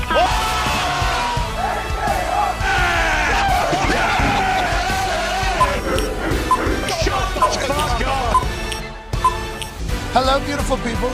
Welcome back to our humble abode, the Thunderdome, on this glorious Overreaction Monday, June 5th, 2023. Hour 3 of the program starts right now. Sports are happening, and that's AJ Hawk, a man who is a champion at amateur sports and professional sports. Wow. Then there's the Toxic Table at Boston Connor and at Ty Schmidt. One half of the Hammer, Dahn, quarterback. Quarterbacking Cowboys. Yeah, kind of the Hammer Dahn quarterback. He can sling it. He's a I've seen him quarterback throw of it. Hammer Dahn. He can sling it a little bit, can he? Ladies and gentlemen, Tank Diggs. Hey, I would like to have a moment of silence, though, here to start this third hour. Oh, no. I don't like doing this at all, but it has just come to my attention that Russell Wilson dorsal fin football is no longer a part of our operation. Yeah. And the only reason why I'm recognizing that is because I see my big, dumb fucking face right there staring at me for the first time today. Hell yeah. What is that? Why is that, Ty? This is your newest action figure from WWE. This is pretty fucking sweet. I mean, I think someone has made one before for you that like they made on their own, but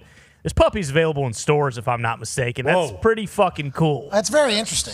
You know, I did not know that was happening, and then I started seeing it on the internet. Then you have one here, and then Zito tells me during the break, "Oh yeah, we bought 4 of them. We got 4 of them." I'm like, God damn, I didn't even know there was 4 in existence of this whole thing. Shout out to you guys, and shout out to them using that photo of me. Look at that photo. Have you ever seen a dumber looking me? That's a WWE superstar photo. That's right. Amen. There's one on the back too. Look how dumb I look right there, AJ. Looks good. Would What's you the back? Can we see the back? Well, I was going to say, would you like to know who else is in Series 139 of these collectibles? So that's what it is? I know nothing about this. I also need to figure out the business of this whole thing. Well, what is going on? But anyways, go ahead. Yeah, so 5 wrestlers in Series 139. We got you, of course, making your first time appearance. John Cena. Flip it around. Let him see those pictures. Liv Morgan. Matt Riddle. And the Hulkster Hulk Hogan, brother. Hell yeah, brother. Yeah. Dude, I didn't know that. Good company to keep. What a crew. Man, what a surprise. Honestly, I had no idea. And you know, I like to kind of be on top of everything we got going on and cooking. When that one hit the internet just a few days ago, I was very surprised. I was like, it's sweet. Holy shit, I got an action figure out there. Thank you, boys, for repping. Now, with that being said, I will miss that dorsal fin football. Me too. I got your signature moves on the back here. What are they? I don't even know what they are. Punt, kick, and superplex. They put the punt in there? Yeah. That thing only happened twice, I think. That happened special. It was so powerful. And you are also your style is brawler. Ooh. You're goddamn right. That's big rights. I'm throwing a lot of rights. When you watch me, a lot of big time, a lot of big time rights. Yep. You know brawler. what I mean? He's a brawler. I might put that in my Yeah. It might be my Twitter bio. What are other wrestlers? What do they consider? What's their style? Well, you got grappler, brawler, high flyer, powerhouse, and technician. Okay. A high flyer too, though. That's what I'm saying. Yeah, hold on. That's what I'm saying. Powerhouse, too. I mean, I haven't got any chance to really showcase the legs yet, but we could have a little powerhouse. The technician thing, you can keep that one away from my name for as long as possible. That's Cena. I got in the game way too late to do that, but that's really cool. I appreciate the people at the WWE, honestly. Hell yeah. Really good people over there to me. The best. Legit. Very, very good to me, and I'm very, very thankful for that. Now, let's talk about some more news. Ed Oliver, Bills D tackle, has signed a 4-year, $45 million guaranteed deal with $68 million in total to stay with the Buffalo Bills. We'll be talking to Brandon Beane, the general manager that got that deal done just a few days ago, here in about 6 minutes or so. This guy's a dog. Anytime you're spending $45 million in June on a D tackle, you love him on your team. How do you feel about it, AJ? I love it. Interior D lineman that you draft, you develop. Like I'm all for them keeping him. I know he had 1 year left, right, on his deal, so I'm sure he wanted to be back. He knows that they have their window open right now. Josh Allen, the quarterback's a stud, but I like how Ed Oliver, if you see him, like I honestly don't know his exact dimensions, but the dude is so powerful and so quick to me. Like his twitch is unbelievable. And he looks like he's looks very like lean almost, but he obviously has so much power. Go ahead, Tone. I felt like this is a good story too, because I feel like the first couple, maybe even like 3 years, like Ed Oliver was like not the guy they want. Yeah, I heard the bang. The bang happened. What is blowing up in his office? Yeah. I'm a little bit worried. The Meraki. I think the guy that lives in the tubes like wakes up around this time. Jesus Christ. Could be. Well, Our Lord and No way he's sleeping until 2:25. Our Lord and Savior. There's no way. Not a chance. Jesus Christ. The Spirit is sleeping until 2:25, although this was previously a house in which he lived in. I don't think he's the one in the pipes, but there needs to be something figured out. There's a big boom like every other day that takes place. Maybe a raccoon in the vents or something. I We have know one. that they fall. A crow. Stuck in the vent. Could be. Maybe it falls. Maybe we just hear it fall. Yeah, we haven't seen the crows lately either. It's all the geese pooping everywhere. Yeah, the Canadian geese, who are literally lawn terrorists, have scared the crows away, which I don't love. Would much rather make friends with crows than with Canadian geese, but here we are. Bring Chuck to run him away. That's what golf courses do. You got to have a dog chase him off. Chuck was running sprints last night. Oh, yeah, sure. Okay. Chuck looks really love good. to see that. To the dog food, to the dog bowl. Is that a coincidence? Not the dog. Is that Interesting. There it is. Is that a coincidence? Well. Oh, Jake Herbstreit comes walking out of the room in which there was a big boom from this side. Just casually walks through. He doesn't even know that we just had a full conversation about whatever he did. Happened. I didn't do it. What, you know, light off a bomb in there? What happened in the bathroom? He was in the room that it happened. Oh, okay. This guy's too busy worried about Cincinnati Reds baseball chatter. Some people. Now he's out here blowing something up in there. He's a great addition to the office. Yeah, he's a good kid. I'm a big fan of his. Pretty good at golf. I don't know what the hell he's doing over here, though. I don't know what's going on. Anyways, Ed Oliver, though, you're saying at the beginning maybe wasn't everything that they thought he was going to be, and now here he is signing a $68 million extension. What was he, 11 or something like that? Yeah. I believe overall pick, and then just like continually got better and better each year. Like I feel like that whole Bills team has over his tenure. Good for the Buffalo Bills, who once again we'll be talking to Brandon Beane here in about 4 minutes or so, the general manager of that team. Their culture seems great. McDermott was on. I mean, like, we have a lot of Bills on the show because the Buffalo Bills are like, hey, if you guys want anybody on our literally just ask. And we're like, hey, how about this? Okay. All right, cool. How about, and then they'll send like, hey, Mitch Morris, fan of the show. You guys ever want him on? Like, just say good. I'm like, deal. Yep. And then boom, he comes on. It's like, The man. we're very thankful for the Buffalo Bills, AJ Hawk. They seem to get it over there from the top down, don't they? Yeah, but that's the thing. When we go to ESPN, sorry about it. You're Western New York, not fucking the big city. That's right. Sorry about it. Can't have it. That's right. Sorry about it. Ain't that right, AJ? I guess that is right. I sent over an itinerary, detailed list of things that we can no longer do. Yep. Whenever it goes on there. Talk Buffalo Bills is one of them. That's right. Talk Cowboys more was another one of them. Exactly. Yep. So, sorry about it. We got to sub the Bills out, get all that we can for that Dallas Cowboy talk that's coming in right behind it once we go to ESPN. But these are the things. These are the things that we decided to give up on the program. That's right. What are you going to do? Hey, I mean, we'll be good soldiers. We'll fall in line, and we'll do it because that's what's expected of us, and that's what we're supposed to do. But not happy. No, we're not happy about it. It is but what it is. You think we never want to say the Buffalo Bills name on our show ever again? No, we don't want to have to do that. of course not. No. Just easy come, easy go, some things. Got to do what you got to The do. way it works. You know what I mean, AJ? Yeah, what was the tweet that said now they're not going to be a small market team anymore with this new stadium? Is that how it works?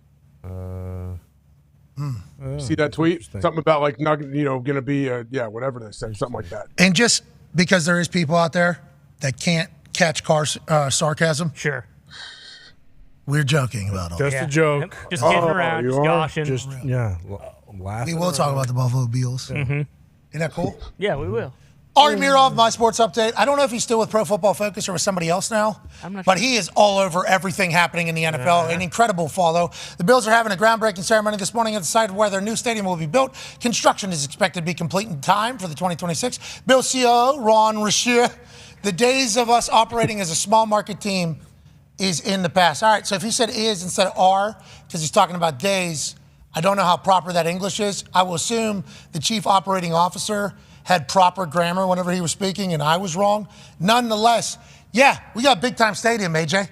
We're in the modern age now. That's right. Yeah. Not only do we have Josh Allen, who's an international sensation, a superstar, dating a celeb. That's right. Oh, yeah. We have Von Miller, who's obviously won Dancing with the Stars, big-time superstar. We got McDermott, who looks like Bill Burr. People sometimes even get him confused. Jock. A lot of Bill Burrs out there in the world, redheaded, bald, jocked, kind of slender build. Yep. Yeah. Then you got this guy, ladies and gentlemen, the general manager of the Buffalo Bills, a man who was at the groundbreaking ceremony this morning for the brand new Buffalo Bills Stadium, Highmark Field, that has $850 million public money that will all get paid off, just like the Minnesota Vikings rate. Of course. And who knows how many billions behind it as well. Going to be state-of-the-art and beautiful for the great Bills Mafia, the man who built the team on the field that is certainly expecting a Super Bowl run, general manager of the Buffalo Bills, Brendan Beane. What's up, dude? Appreciate that intro, Pat. Hey, you're all suited and booted this morning. You look real good. Hey, you had your Sunday best on, didn't you? It was a big day this morning. How were the vibes, obviously? What are the expectations? And how long before you get to say or have any input in any of this? Yeah, you know, it's funny. We've already, we had meetings starting last August, believe it or not, about certain things just because they've already had to do so many things planning-wise so that they could literally start digging now. So we've had a lot of conversations offline with how we want, where the locker room is, the size, what needs to go in it. You know, we're going to stay in our training facility here, so we'll just be across the street. But still, there's certain things, you know, as a player that you still want to have access to on game day that, you know, in your locker room, maybe you have it here at the facility, but just all that kind of stuff, we've started that process. So it's exciting now that the shovels are in the ground officially. I'm happy football is getting asked some questions in the design, and we assume that everything you guys do up there is right. I can't wait to see it fully constructed. Go ahead, AJ. Brendan, do you have any idea how long this has been in talks, like when they initially started working on this project to eventually break ground like you guys have?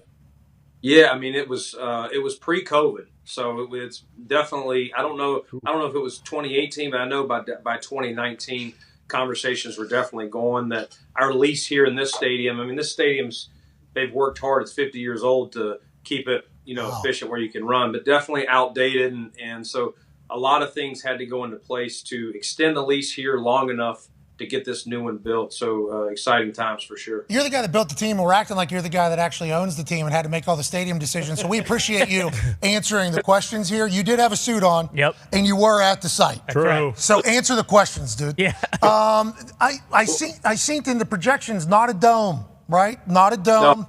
Obviously, No. Buffalo has the incredible weather advantage, if you want to look at it that way, as potentially having 72 inches of snow or a full blizzard out of nowhere. And it's kind of a part of NFL football now at this point. Buffalo blizzard, December football, January football. Like, this is what the NFL is. There was never consideration to have this thing covered so that, you know, maybe the Super Bowl could take a trip or something of that nature. Yeah, I mean, as much as you'd love to get a Super Bowl, we just feel like Buffalo, when you think Buffalo Bills, you think outside football. To me, it'd be like doing it at Lambeau. Like, if you put a dome in Lambeau, that just wouldn't seem right. And we like, you know, playing outside. The good thing for fans is, and I don't quote me on this, but a certain number, like I want to say half to 60% are going to be covered with a tarp. You know, when you go to Seattle or whatever, kind of goes over. But another positive is it's going to be grass. And, you know, we have these debates of turf versus grass. So that was one of the big things that we pushed for. So it's going to be grass like Lambeau has and have all that coil underneath to keep the field warm. So very excited about that. Okay, so this is a big-time conversation obviously happening right now around the NFL, and I don't know how much it came up in your discussions of when you were creating it. Like, we're definitely having grass because it's better for the players, and the players want it. Did you guys see the European stadiums that have, like, the grass, and then they kind of transform, and then, like, wood comes up, and it's like, oh, Taylor Swift can play here whenever she wants, and then disappears, and like a basketball goal, the Final Four can play here. Are you thinking about those things, or is it just grass for football with some warming heating coils underneath it, like there is at Lambeau? With I think there's some synthetic turf mixed in there as well at the Lambeau one. I'm not 100% certain or not. Yeah, I mean, it's not going to have those are cool. I have seen those Okay, videos. cool. I think if we were in New York City or something like that, or LA, a big venue that's going to get all sorts of other concerts, soccer, whatever it is, it's really going to be built football based. Hell yeah. Well, there will be some concerts, but it's going to be pretty good. And like I said, it'll have the heating coil, and we talked about it 3 or 4 years ago with the Pagulas about doing it here in our current stadium, and it was just going to be quite an undertaking to get it done here. And so we, basically at that time they committed, once we get this stadium, we're all in on, doing grass. Hell yeah. 3 years from now, that thing will obviously open. You're still going to be there, obviously. Oh, yeah. This team that you've built. McDermott's going to be there. Josh Allen's going to be there, unless you want to trade him to Indianapolis. And I don't want to give up on Anthony Richardson yet, but if you would like to trade one for one, I think we would definitely listen there. Let's talk about the football team that you put together. You just signed Ed Oliver to an extension, $45 million guaranteed, $68 as a total there. In June, was this just something you wanted to get done before training camp? The timing seems like a time when not a lot of deals get done. How did this all come to be? Yeah, we had looked at Ed's situation last year, talked about it a little bit in August, but ultimately we weren't on the same page there. But I commend his agent and him, and we kind of said, listen, we'll push pause till after the season and let me get through the draft. And so Ed's been here since we drafted him high in 2019. A guy I think his best football is still ahead of him. Unfortunately, first game of the year he suffered a high ankle, which set him back a little bit playing the Rams. But he's a guy that's still he's a big part of our interior. Just sometimes hasn't finished on some sacks that he's ready to do, but he makes our defense better when he's out there. Just he's been very disruptive in the backfield, and like I said, I think his best football is ahead of him. Go ahead, AJ. Is it possible to have like hard and fast rules on when you negotiate or whatever? You hear people every once in a while, players will say, hey, once the season starts, I'm not negotiating, or maybe teams don't like to do it once it's started. Do you guys have anything like that? Is that a possibility? Yeah, I mean, listen, my preference is not to do them in season, but certain circumstances, dictate differently. And I know we did Taron Johnson, our really good nickel a couple of years ago in season. And what happened was it was the same year we had done Josh. And so we were still working through the financials of Josh's situation. It went up against, the end of training camp. And so I told his people, listen, I know we couldn't get to it now, but maybe during the bye or if we find a lull. So we got it done around week 4 or week 5. It was more our fault why we couldn't engage at that time versus his. So, we worked on it a couple of weeks and got it done. But in general, I would rather not do it in season just to keep the distraction or frustration, because it can be a roller coaster for the player, hearing, I'm compared to this guy, maybe they see themselves differently or not. But, ultimately, if it makes sense for both parties, I'm not hesitant to do it whenever. Yeah, the dollar value is the real life Madden rating score, Like whenever the team is saying you're worth this amount, and then you compare yourself to everybody else's dollar value, and you're saying that my Madden rating is below. That's basically what it is. It's a real life. That's the first time you ever get a number put on you. Like my first time going into negotiation, it was like, okay, I'm gonna find out right now, like actual value in what they think of me. And then they said something. I'm like, that guy is getting paid that? Jeez. Damn, I didn't know that was where. So you're right. I think keeping the drama out of the season is good. You've been making a lot of moves here, though. Just signed Leonard Floyd, too. Was that Von Miller signing, or how do we go about bringing him onto the team? And what were you thinking there? It feels like every move you make is like, okay, boom, you know what I mean? And now I don't know how many other moves you're making that we don't talk about or hear about, but every move you're making, it feels like is a massive, like, let's go, let's try to win this thing. Is Leonard one of those? Yeah, I mean, we always believe in trying to be strong up front, and we've really tried to solidify our O-line. And then now this just gives us another body, another pass rusher. Protect your quarterback and get after the other team's quarterback. And we've faced Leonard, over at the Rams this year, and he's a player that last 3 years, he's had close to 30 sacks. He's been right around that 9.5 to 10, and just another guy that we can add along with that. And yes, when I asked Vaughn about him, once we started talking to Leonard and his people, I definitely checked in with Vaughn to see his thoughts, and he signed off. Great guy, fits our culture, and would jump in here, and he'd be excited to have him on the team. How important is it whenever somebody plays against you and you get to see them kind of do their thing versus maybe watching tape? Because I think there's some guys that like will kill a team, and then all of a sudden when that free agency comes, it's like that team's like, get that fucking guy on our team. When some other teams maybe don't value them as much, is that a real thing whenever you're trying to evaluate who you want to join your team? Like, I've seen him live do this. Is that a big indicator, a big read for you? It is. There's definitely some guys that are thorns in your side, especially when they're division players. Damian Harris, who we signed here this offseason, running back, I swear he saw the Buffalo Bills, and it was like, oh, I'm going to have my game of the year right now multiple times. So you remember the crazy wind game we had here a couple of years ago? It was like 50-mile-an-hour wind. You couldn't hardly throw the ball, and he runs a little tall sweep for about 65 yards, touchdown, and that was the difference. That ended up being the difference in the game. So I think Mac Jones threw the ball like 5 times, and they still beat us. Yeah, I remember he checked her one, and Bill got so pissed. Ripped him. He had that Navy mask on, and it was like he was wearing the COVID mask that was like, here we go, triple option. That's it. We are going in here. That was a memorable game. I completely forgot about that. I'm happy to hear you said that, though. Speaking of signing guys, though, Ty has a question for you. Yeah, Brandon, speaking of those big moves Pat was talking about, I'm sure you've seen it. You know, anytime DeAndre Hopkins' name gets brought up, like he's gone on a couple podcasts and said, hey, you know, I want to play for the Bills. They have kind of everything on my checklist that I'm looking for.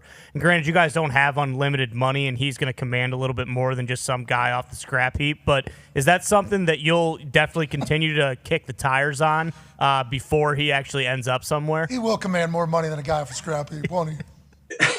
Yeah, I mean, you answered your question there a little bit, Ty. It's you know, we are all about people that want to come to Buffalo. We love it, especially if they fit. And obviously DeAndre's he's a heck of a talent.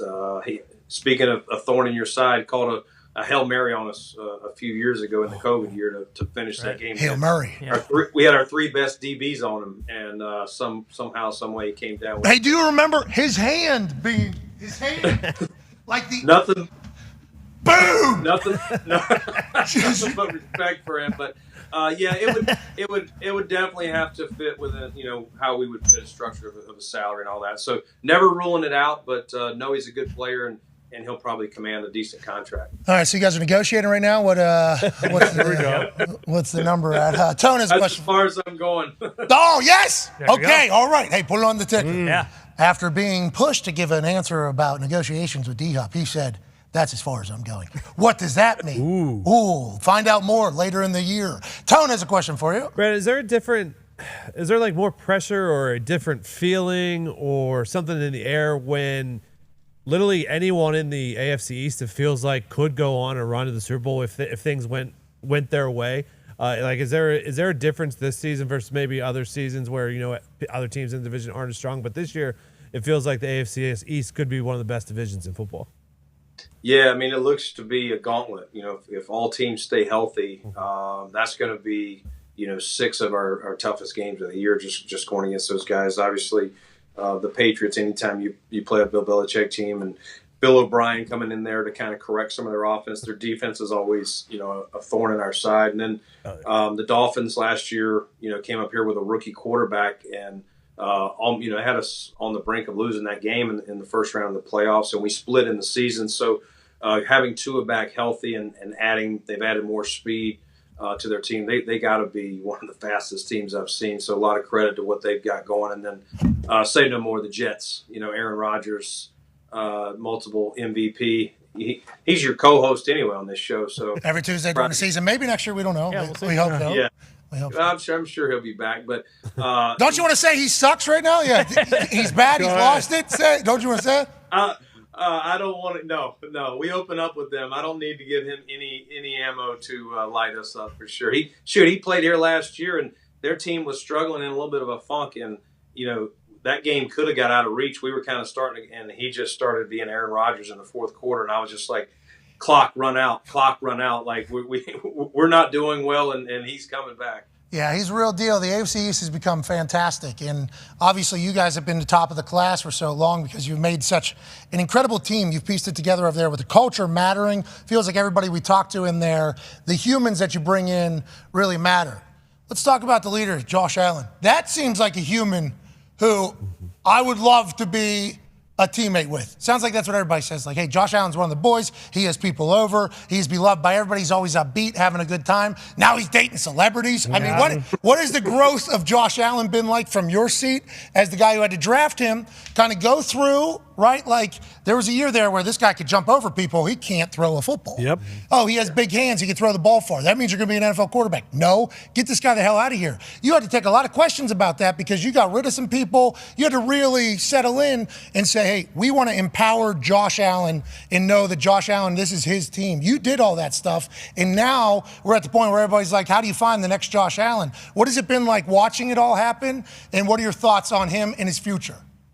Yeah, I mean, Josh, to watch his journey, and as you said, him coming into the league, not being, he was very, a lot of people were against him and just saying he was going to be a bust, or, he was the reason that we weren't going to be able to win here and not the future of the league. And Josh, he's his own worst critic. So anything out there that was being said about him, it didn't bother him because he probably was saying it about himself. And he's just, very humble for all his success, even some of the great games he's played in the playoffs and wherever else. But super proud of Josh. I think the biggest thing that I've seen from Josh is his command of the team. You go from commanding one side of the ball in the offense to every player respects him.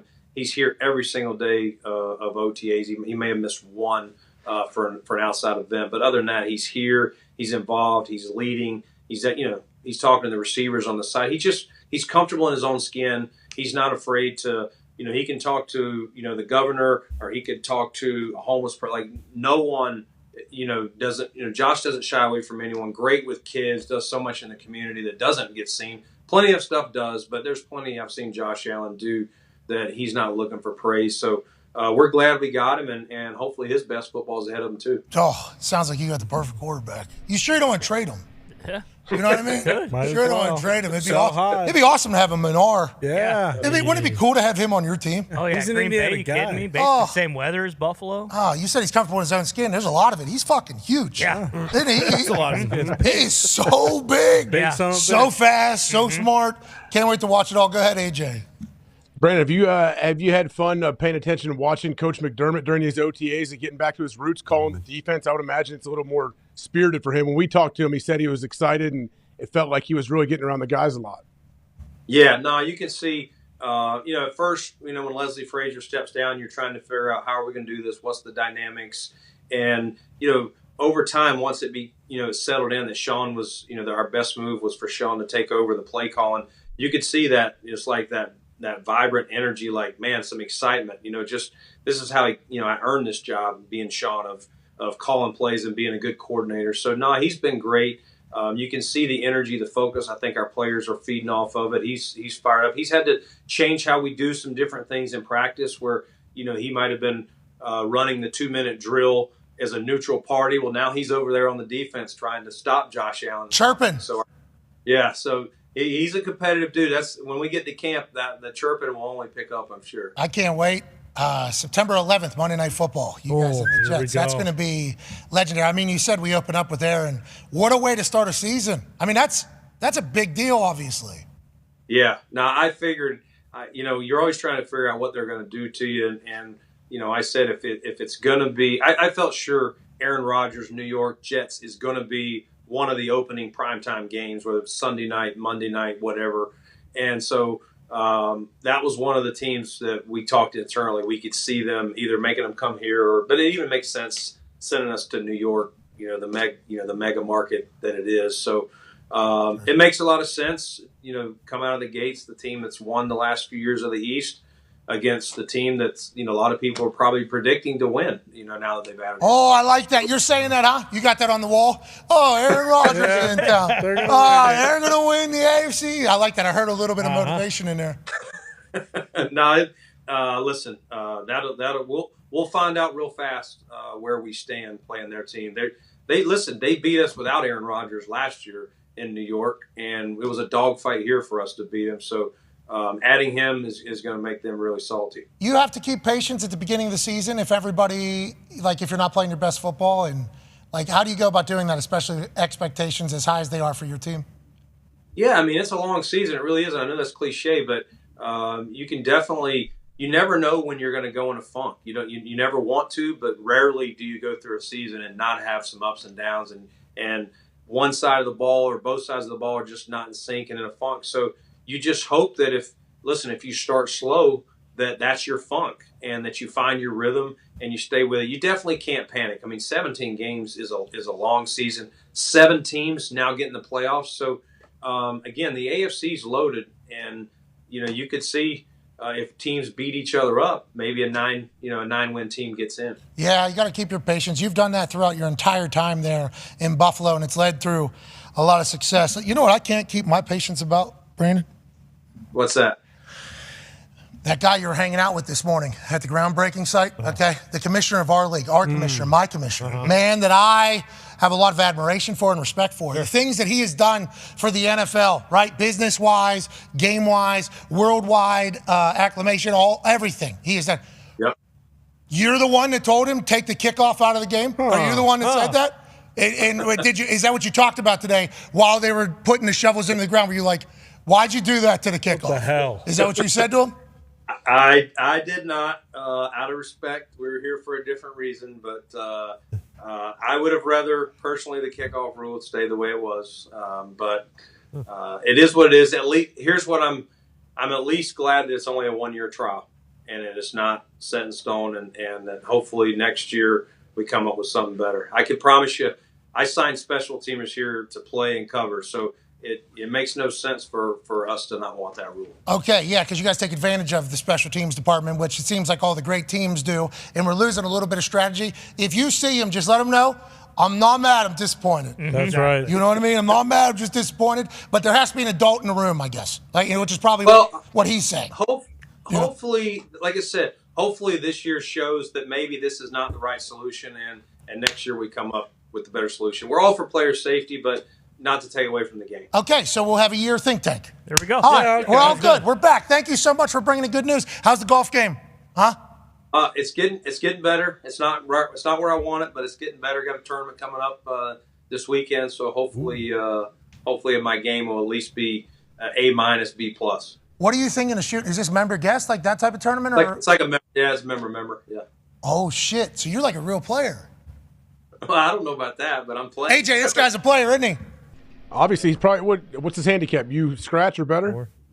Like a 4. Jeez, pretty good. Okay, he'll shoot 68 and be like, "Oh, you know, Mr. No, out there." I like a 4. I won't shoot 68. No, 69 though, maybe. That's right in there. I might miss a putt. You know how those greens get in member. All right, well, good luck. We appreciate your time. Thank you for everything. You're the man. Ladies and gentlemen, Brandon Beane. Good guy. Always gives us so much time. Yeah, he's awesome. I mean, no way that's a 1-year trial, but yeah.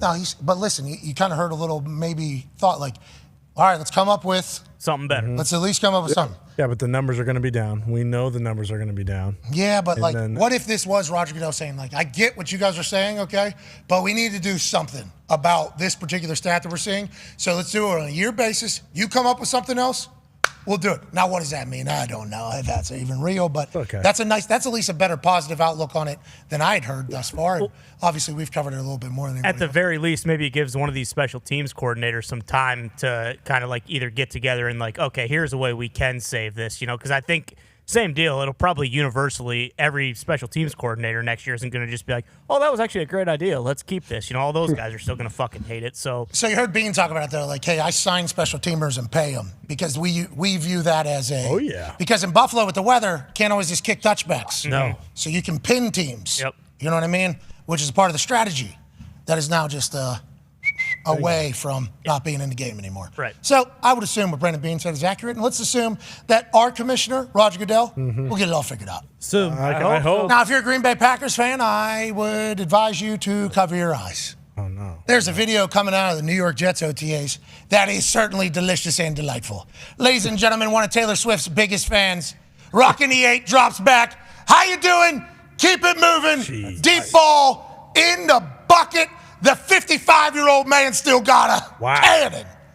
AJ, what a beautiful ball here. It looks like he's having fun, too, with the calf strain. Got a little bit of a little tight on his right leg there. Looking so cool. Throwing such a good ball. Damn. This is the best June ball I've ever seen Aaron throw. Wow. Look at him look off, too. He's looking left, ball safety. There we go. Nope.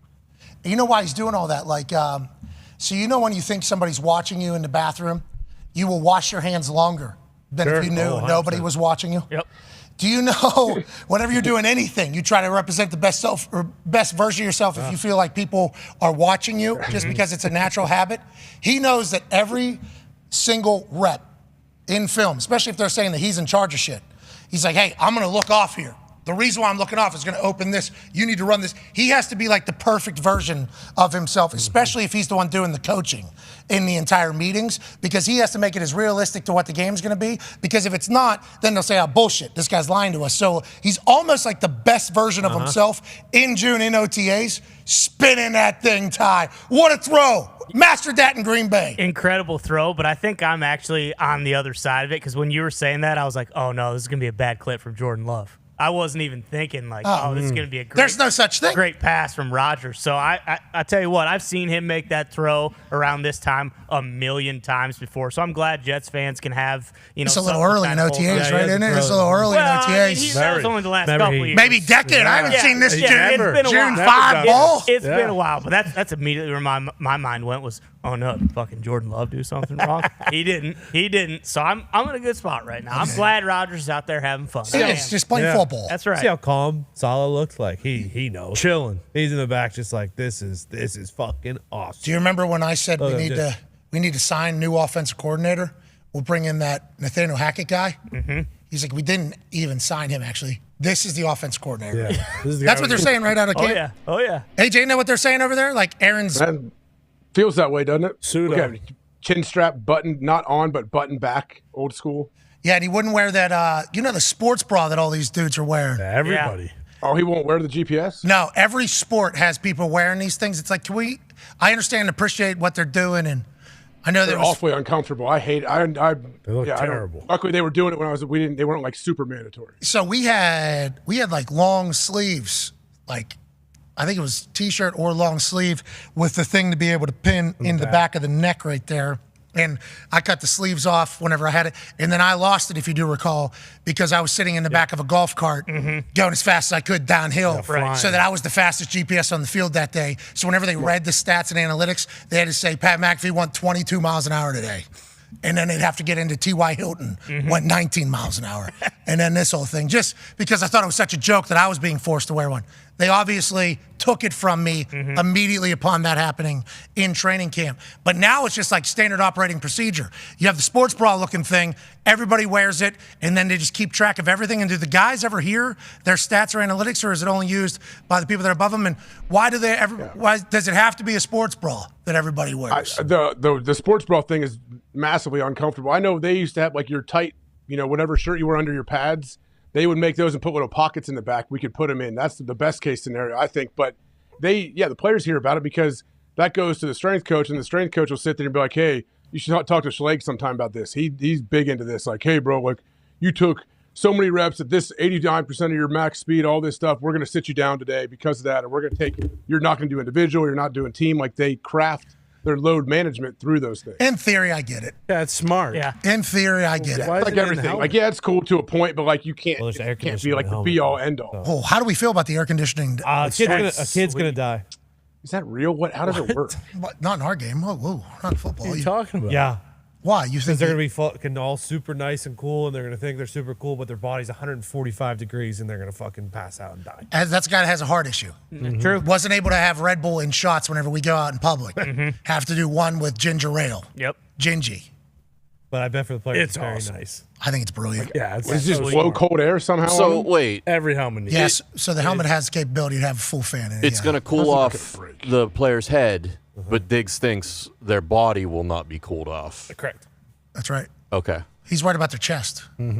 Because if the head cools off, that doesn't mean the rest of the body will cool off, right? Body's still Brain's like, burning. oh, I'm fucking nice and Aim cool. for the head, the body dies. We're at the helmet technology. You're right, Greg. We're at the technology stage where we can't guarantee no concussion with the helmet, but we can put a fucking AC unit. This is like Exhibit got the hold. Hit my helmet. He got a hold of the helmets. Yeah. We just put an air conditioner in your helmet. Yeah. You know what I mean? Took in a West Coast custom. Did the helmet get better? It got cooler. It's actually worse because we had to carve out some of the back. Yeah, right. Less padding now. I looked at it, I'm like, that seems awesome, but also like, what? Aren't we in the middle of like helmet creation where they're trying to like figure out the best helmet? If it also has the added package of AC involved, I think we're getting there. Helmet plus. But like they're adding that thing for quarterbacks. Yeah, the airbag. That's like an air like this on the back side of that thing. So whenever they do the fallback, it has a little bit more protection. And what if it is the fan from the air conditioner blowing up at the ground?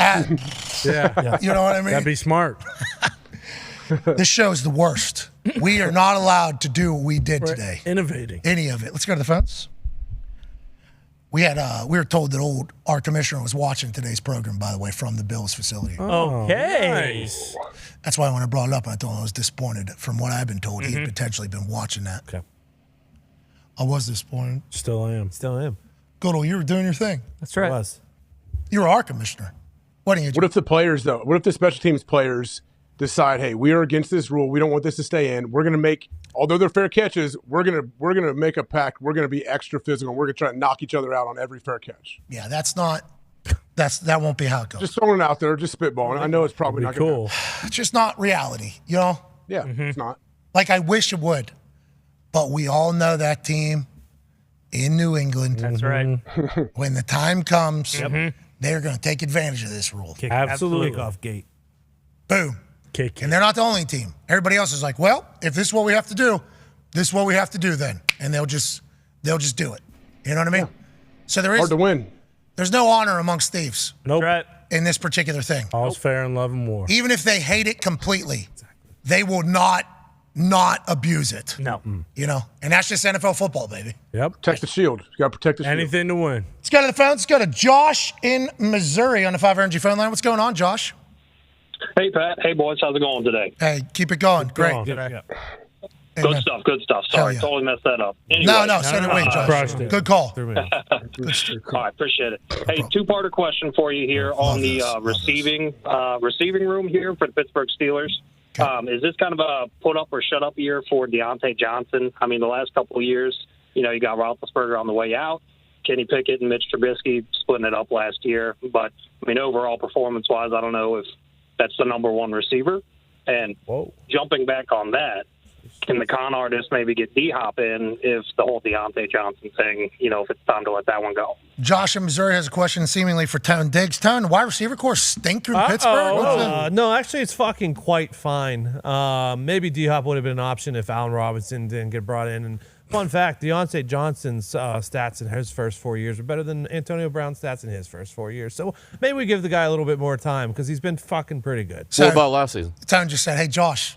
Last season. Why don't we do some research? Yeah. Okay. I don't know. Figure it out. He was a punt returner, wasn't he, Deontay? I thought he was supposed to be a punt returner, and then he just became an incredible wide receiver. He had 86 catches. Chase Claypool was the one, then Deontay was kind of doing his thing underneath, and Chase leaves, and he becomes the guy, and Ben dropping off like, hey, get the ball out of there, and it's Deontay Johnson, right? Deontay can kind of do it all. Pickens is kind of the deep threat right now, and then you have Allen Robinson working. You got Muth fucking working. I mean, we're fucking fine. Yeah, people are just mad about Deontay because he didn't score last year. Yeah, he did not. A lot of drops, too. We are only 94 days away from NFL football and to celebrate the greatest ticketing app on planet Earth and the moon. SeatGeek is keeping the link to get 15% off NFL tickets live for the rest of the offseason. Right now, you can buy a gift for a friend, maybe a parent, maybe anybody. Yeah.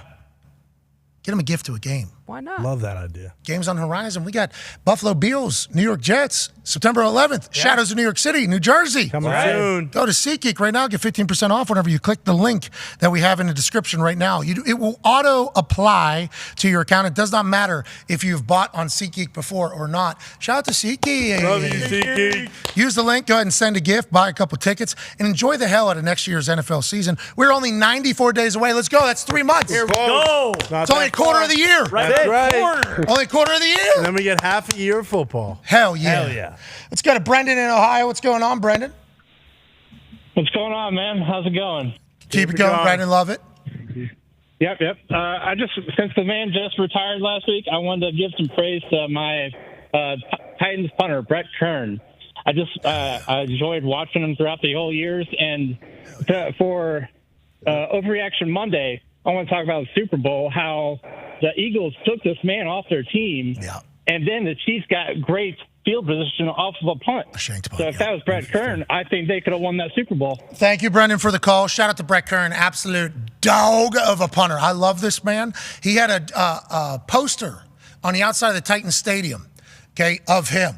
So anytime you're a punter and on the outside of your NFL team stadium, you're on there, that means that the team has a lot of respect for you. The program appreciates you. Your teammates like you because he did everything right, worked his ass off, has one of the most consistent strokes I've ever seen come through the NFL. He was like a jugs machine. I tried to copy some of the shit that he did. I couldn't because I was not as talented technically as he was. He was an absolute monster, and I love Brett Kern. Congrats on a hell of a run. Brett. Now, to his point, Brendan's point in Ohio there, because I believe Brett is from Ohio. Might be wrong. I don't know. Toledo? I don't know if that's right or not. I apologize, Brett, if I just lied right there. But whenever he got signed to the Eagles, I was very happy for the Eagles because he was available. Colts should have signed him, I thought. So he goes to the Eagles, doesn't hit as many bombs, kind of hit a couple to the left whenever he was with the Eagles. Then they get to the Super Bowl, and they had to make a decision, either the hurt punter or Brett Kern, who was brought in for the hurt punter. They go with the hurt punter instead of Brett Kern. He hits a shank, was ball supposed to go left, ends up going right, short. Kadarius Toney takes the thing all the way back to like the 6 or whatever it was. That was all she wrote, basically, for that Super Bowl with the Kansas City Chiefs beating the Philadelphia Eagles. I, like Brendan, do believe you put the ball in Brett Kern's hand, his miss will at least be a miss that doesn't fuck you. He was the consummate pro. I was a massive fan, and I'm not saying that punter won't get better and potentially get there, but Brett Kern's an absolute dog. I am a massive fan of his, AJ Hawk.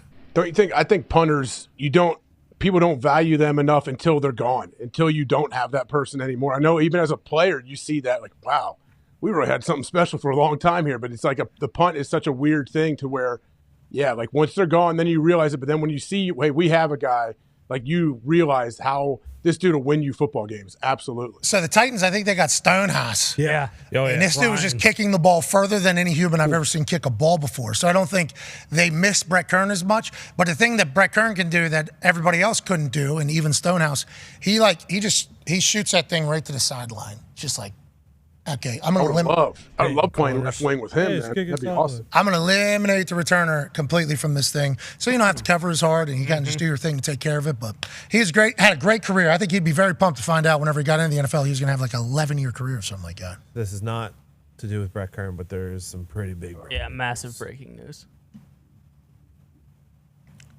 Holy shit. Yeah. Taylor Swift and Matt Healy have broken up now.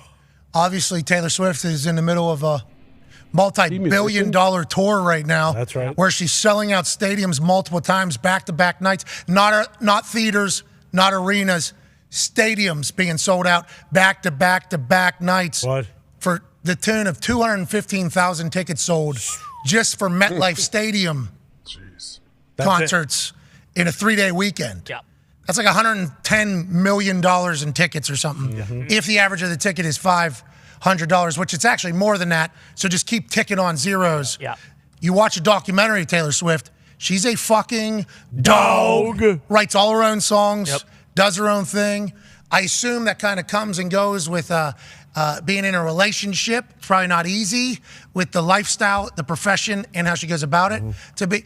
But here we have another ex-boyfriend of Taylor Swift, which means we probably got another tour, another album. Banger of an album. Definitely. Right? That's what that means. Oh, yeah. I don't want to just like be noob cash, but I believe Matt Healy, who I saw kissing a security guard at his concert, I believe just like 2 days ago, very public kiss on a man's face, Matt Healy. All right. So now Taylor going to write an album, I assume, about Mr. Healy, and this tour is just going to go on to do $10 billion and just maybe never stop. Is she going to be able to tour forever? That is the question. And what does Taylor Swift do next, AJ Hawk? What does she do? I don't know. She had a high-profile quarterback go to at least 2 of her 3 shows. Holy shit. What are you saying, AJ? I'm saying he should throw his name in the hat and let her know he's interested. Bro, he's got too many favorite songs to just list off 1 or 2 from Taylor Swift. As he was jogging off the field the other day on Friday at the end of OTAs, he said, is there another Taylor Swift concert this weekend at MetLife? I wish. Just kept it going. He does seem to be a little bit tripping balls over Taylor Swift at that concert. Yeah, he's swooning. What are we doing, AJ? What are you trying to do here, pal? It'd be fun to see if she wrote an album about her. How amazing would that be? Oh my God! So much That material song she called could have. "Darkness to Light." Oh, dude! Look at us. Are we playing Matchmaker right now? Yeah. The Dimension song. Are you kidding me? Oh my God! Got to get to 9. Yep. Oh. Maybe that's what the album's called, actually. Dimensions. Could be. That's sweet. Yeah. Wow. Good luck to everybody. Yeah, hell yeah. Good luck, Rod. You can do it. Hope everyone finds love. Good luck to everybody. Apple also made a bunch of announcements about its new virtual reality kit. They are trying to reimagine the sports world with their virtual reality. Now, this has been something that people have been trying to accomplish for years. 5 years ago, I went into a GOAT trailer. Do you remember this in Cincinnati? Oh, yeah. With Dell, I think. IBM. With IBM. And they were testing out virtual reality pretty much with the NFL. So they had cameras on like the side behind the teams, one on the goalpost on the other side. And there were a couple commentators. We were just making like a 5-minute clip. Now, I could never, ever again sit in that GOAT trailer for 4 hours on a Thursday Night Football for 3 minutes worth of content in the end ever again. Did not know exactly what I was signing up for, but it was awesome to kind of get to experience it. So the NFL has been dabbling with virtual reality for a while now. I think they've been trying to figure out how to do it right. What's the right way to go about doing this? Who offers the best services? They're saying, and obviously Apple is kind of compounding this, they're saying that you're going to be able to watch games as if you're courtside at an NBA game. You're going to be able to look around. You're going to be on the sideline of NFL games, college games, obviously getting involved. They're saying this next batch of virtual reality access is going to greatly heighten the viewer experience for sports. Now, granted, you got to get in there and fucking get in there and do the whole thing, but allegedly you're there. And that should be pretty sweet to sell, I assume, to a lot of big-time fans.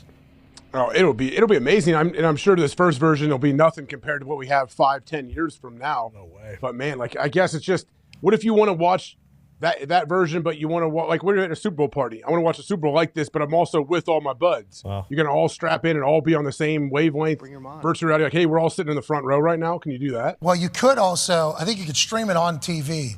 Because you could plug from, and I assume Apple will be able to do this. The Meta one, you're able to plug in, and then you're able to put it in a TV so they can see what you're seeing. So I think one person in an off room will have to be making the decisions for what you're looking at while everybody else is riding along. I think that's how it would have to go. They're going to have to fix that. Yeah. Listen, if we all want to be virtual reality at the game, but at our own Super Bowl party at our houses, figure it out, smart kids. You would think that would be the net. That's one thing that they really haven't done yet. I'm surprised that Apple hasn't made their own TV where you could just AirPlay it to the TV. Probably. Interesting. The cost, I believe, for this Apple one, $3,500 is what Bill McCombs just said. Really? Oh, yeah. Hey, you want to go to basketball games and football games? Cool. You want to go shop in the world? Cool. You want to bop your baloney in here? Yeah. Cool. Do what you got to do. $3,500. Welcome to the next world. That was gonna be my question at these Super Bowl parties when there's like 15 people wearing these goggles. Like, how do I know that someone's not bopping their baloney next to me? Well, you'll be able to hear if we learned anything from the Zoom time during COVID. You're gonna find out. Exactly. But look, you can even text message in this thing. Look to your left. Send text to wife. Okay, I'm in virtual reality, babe. And then go back to thrill of the fight. Go over here to watch this NBA game happening tonight. Let me take a trip to Everest real quick. Oh my God, I want to go smoke a Willie. Let me go to a concert. That's what they're trying to do. Ready Player One, fully activated. And I want to let you know, although it sounds sweet, we will always remain old school around here. That's right. Goddamn right. Ain't that right, AJ? You want to see? You want to see a game courtside? Pay $25,000 a ticket today. Exactly. Fucking do it like we used to do. Speaking of Everest, did you see the Sherpa that put that guy in the fucking air mattress and carried him down the fucking 6 hours? What a dog. Hiked dude on back all the way back to town because he was dying 500 feet away from Everest. Was it 6 hours or 6 miles? I think it was either way. I think it was 6 hours. Either way. 6 hours. What? So Sherpa is the job, right? Yeah. Yeah.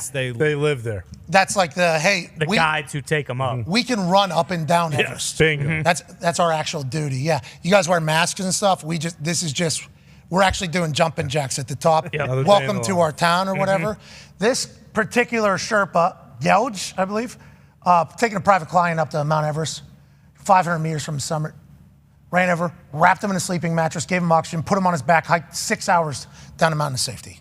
Are you fucking kidding me, dude? These humans still exist out here. Let's remember that. Our world is filled with superheroes. We just don't get a chance to always see them because negativity hogs publicity. Here's one of them in the middle of the mountain that we would never really learn about. 6 hours on my fucking back, though. Let me go ahead and save this dude's life. Yeah. And story forever. Sure. This is beautiful. I'm pumped about it. And shout out to Pompliano, who has reported wrong numbers before, putting this story out there and being amazing. You think the private client was like, hey, look, we're about to be there. Can we just, come back down in a little bit? Like, I've been wanting to do this for a long time, and I'm about to do it, and you're telling me we got to turn around? Bro, I'm 500 meters away. Yeah. 700 yards away. We're going to save that guy over there. Yeah, just let him die. I got to get up there. I'll catch up with you. He's like, no, you won't. I'm out of here, bro.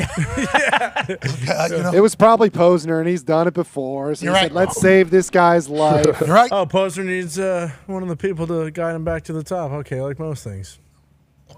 What? Okay. Wait, real stretch. Yeah, stretch. How so? How so? He needed that saxophone guy to make, what it was. That saxophone guy has a name. His name is Coach Lee Corso. Coach Lee Corso was not playing the saxophone at the ESPN Super Bowl party. But Posner was there. He gave an interesting performance that evening. Oh, really? But following him on Instagram, he is absolutely jockey. Oh, I thought it was a stretch. Okay. Dude, he's eating Sprouts right now. He put a full Sprouts meal together on Instagram, and I'm like, actually looks pretty good. It's because thousands and thousands of people were asking, hey, Mr. Posner, how do you do Sprouts so that we can like them? So that was the beginning. He said a lot of people have been asking me how I eat Sprouts, so that's why he made the video. Thank you for bringing that up, Dahn. A lot of people are interested in Posner. Sprouts. Okay? And just because you think you're cooler than me, you got to sign your sages to hide your face. You wear around, you're cooler than me. That's Posner, AJ. He's a dog. That is. He might be a Sherpa forever going forward. He might be. There's him. He is cool. Let me see. Man. He's like he's everything though. He's not just a musician. This guy does it all, right? He's Wim Hof now too. He's part of that, yeah. And we apologize to Posner that you performed at a party that we were at, so you entered our world. We didn't seek you out, but now that you're in our world, we do follow along. Just keep living, bro. Keep living. Love you, Posner. Hey, when he dies, bury him in Detroit, bro. That's right. That's right. Unless he changes his mind. Him and Big Sean. Put him in a pothole. 291 of them covered up. Filled. Gonna need a bigger thing than a pothole. He's Yeah. properly jocked right now. He's properly jocked. Let's get out of here. We'll be back tomorrow for a great Tuesday. We can't thank you guys enough for joining us. This is the dumbest job of all time. We're very thankful we get to do it. This summer is always a blast. We'll be talking about things we know nothing about. But now we have a chance, I believe, to bring on experts in fields. Yeah. Here we go. No matter what we want to talk about. Yep. So even if it's a 2-minute conversation, a 1-minute conversation, a 15-minute conversation with people, I believe we'll be able to maybe have a little bit more educated convos. Here we And go. also a lot of, that's dumb. Okay. That's dumb. Get out. Can't wait for that to continue. Big shout out to Sham Sharania for joining us, Baron Corbin, Brandon Beane, and obviously Big Perk for joining us. Shout out to SeatGeek, 5 Hour Energy, and to all the boys. And hey, my dumb fucking face right there. Shout out. Nice. We're gonna have to take that down at some point. I like that. I mean, what's wrong? No, it's sweet. I'm about sick of looking at me. Well, if you want, I could, take it out of the box and set it up so that, Take is about to choke slam you or something. I gotta listen to me enough. You know what I mean? I don't need to fucking see me all the time. Yeah, this is neat, though. Yeah, it is. That's pretty cool. This is neat. And now that I know, I'm 1,000% getting the fucking Hulkster one. Yeah. You're between Take and the Intimidator, okay? It's pretty cool. That's not bad. Pretty cool gig. Not Pretty bad. So you tell me I'm a brawler on there too. You're a brawler. What's Hulkster? What's Hulkster? Technician? I would assume Hulkster is all 5. Yeah. Hulkster, this guy doesn't know the difference between a headlight and a headlamp. And a few Headlock other and a things. headlamp. What? Yeah. Yeah, I'd say. All right, let's get out of here. Allegedly. And some not. AJ, have a good one, brother. You too. Any breaking news here before we get out of here? Not that I know of. It's breaking news. I didn't know Taylor Swift's boyfriend was a singer. See? Should have known that.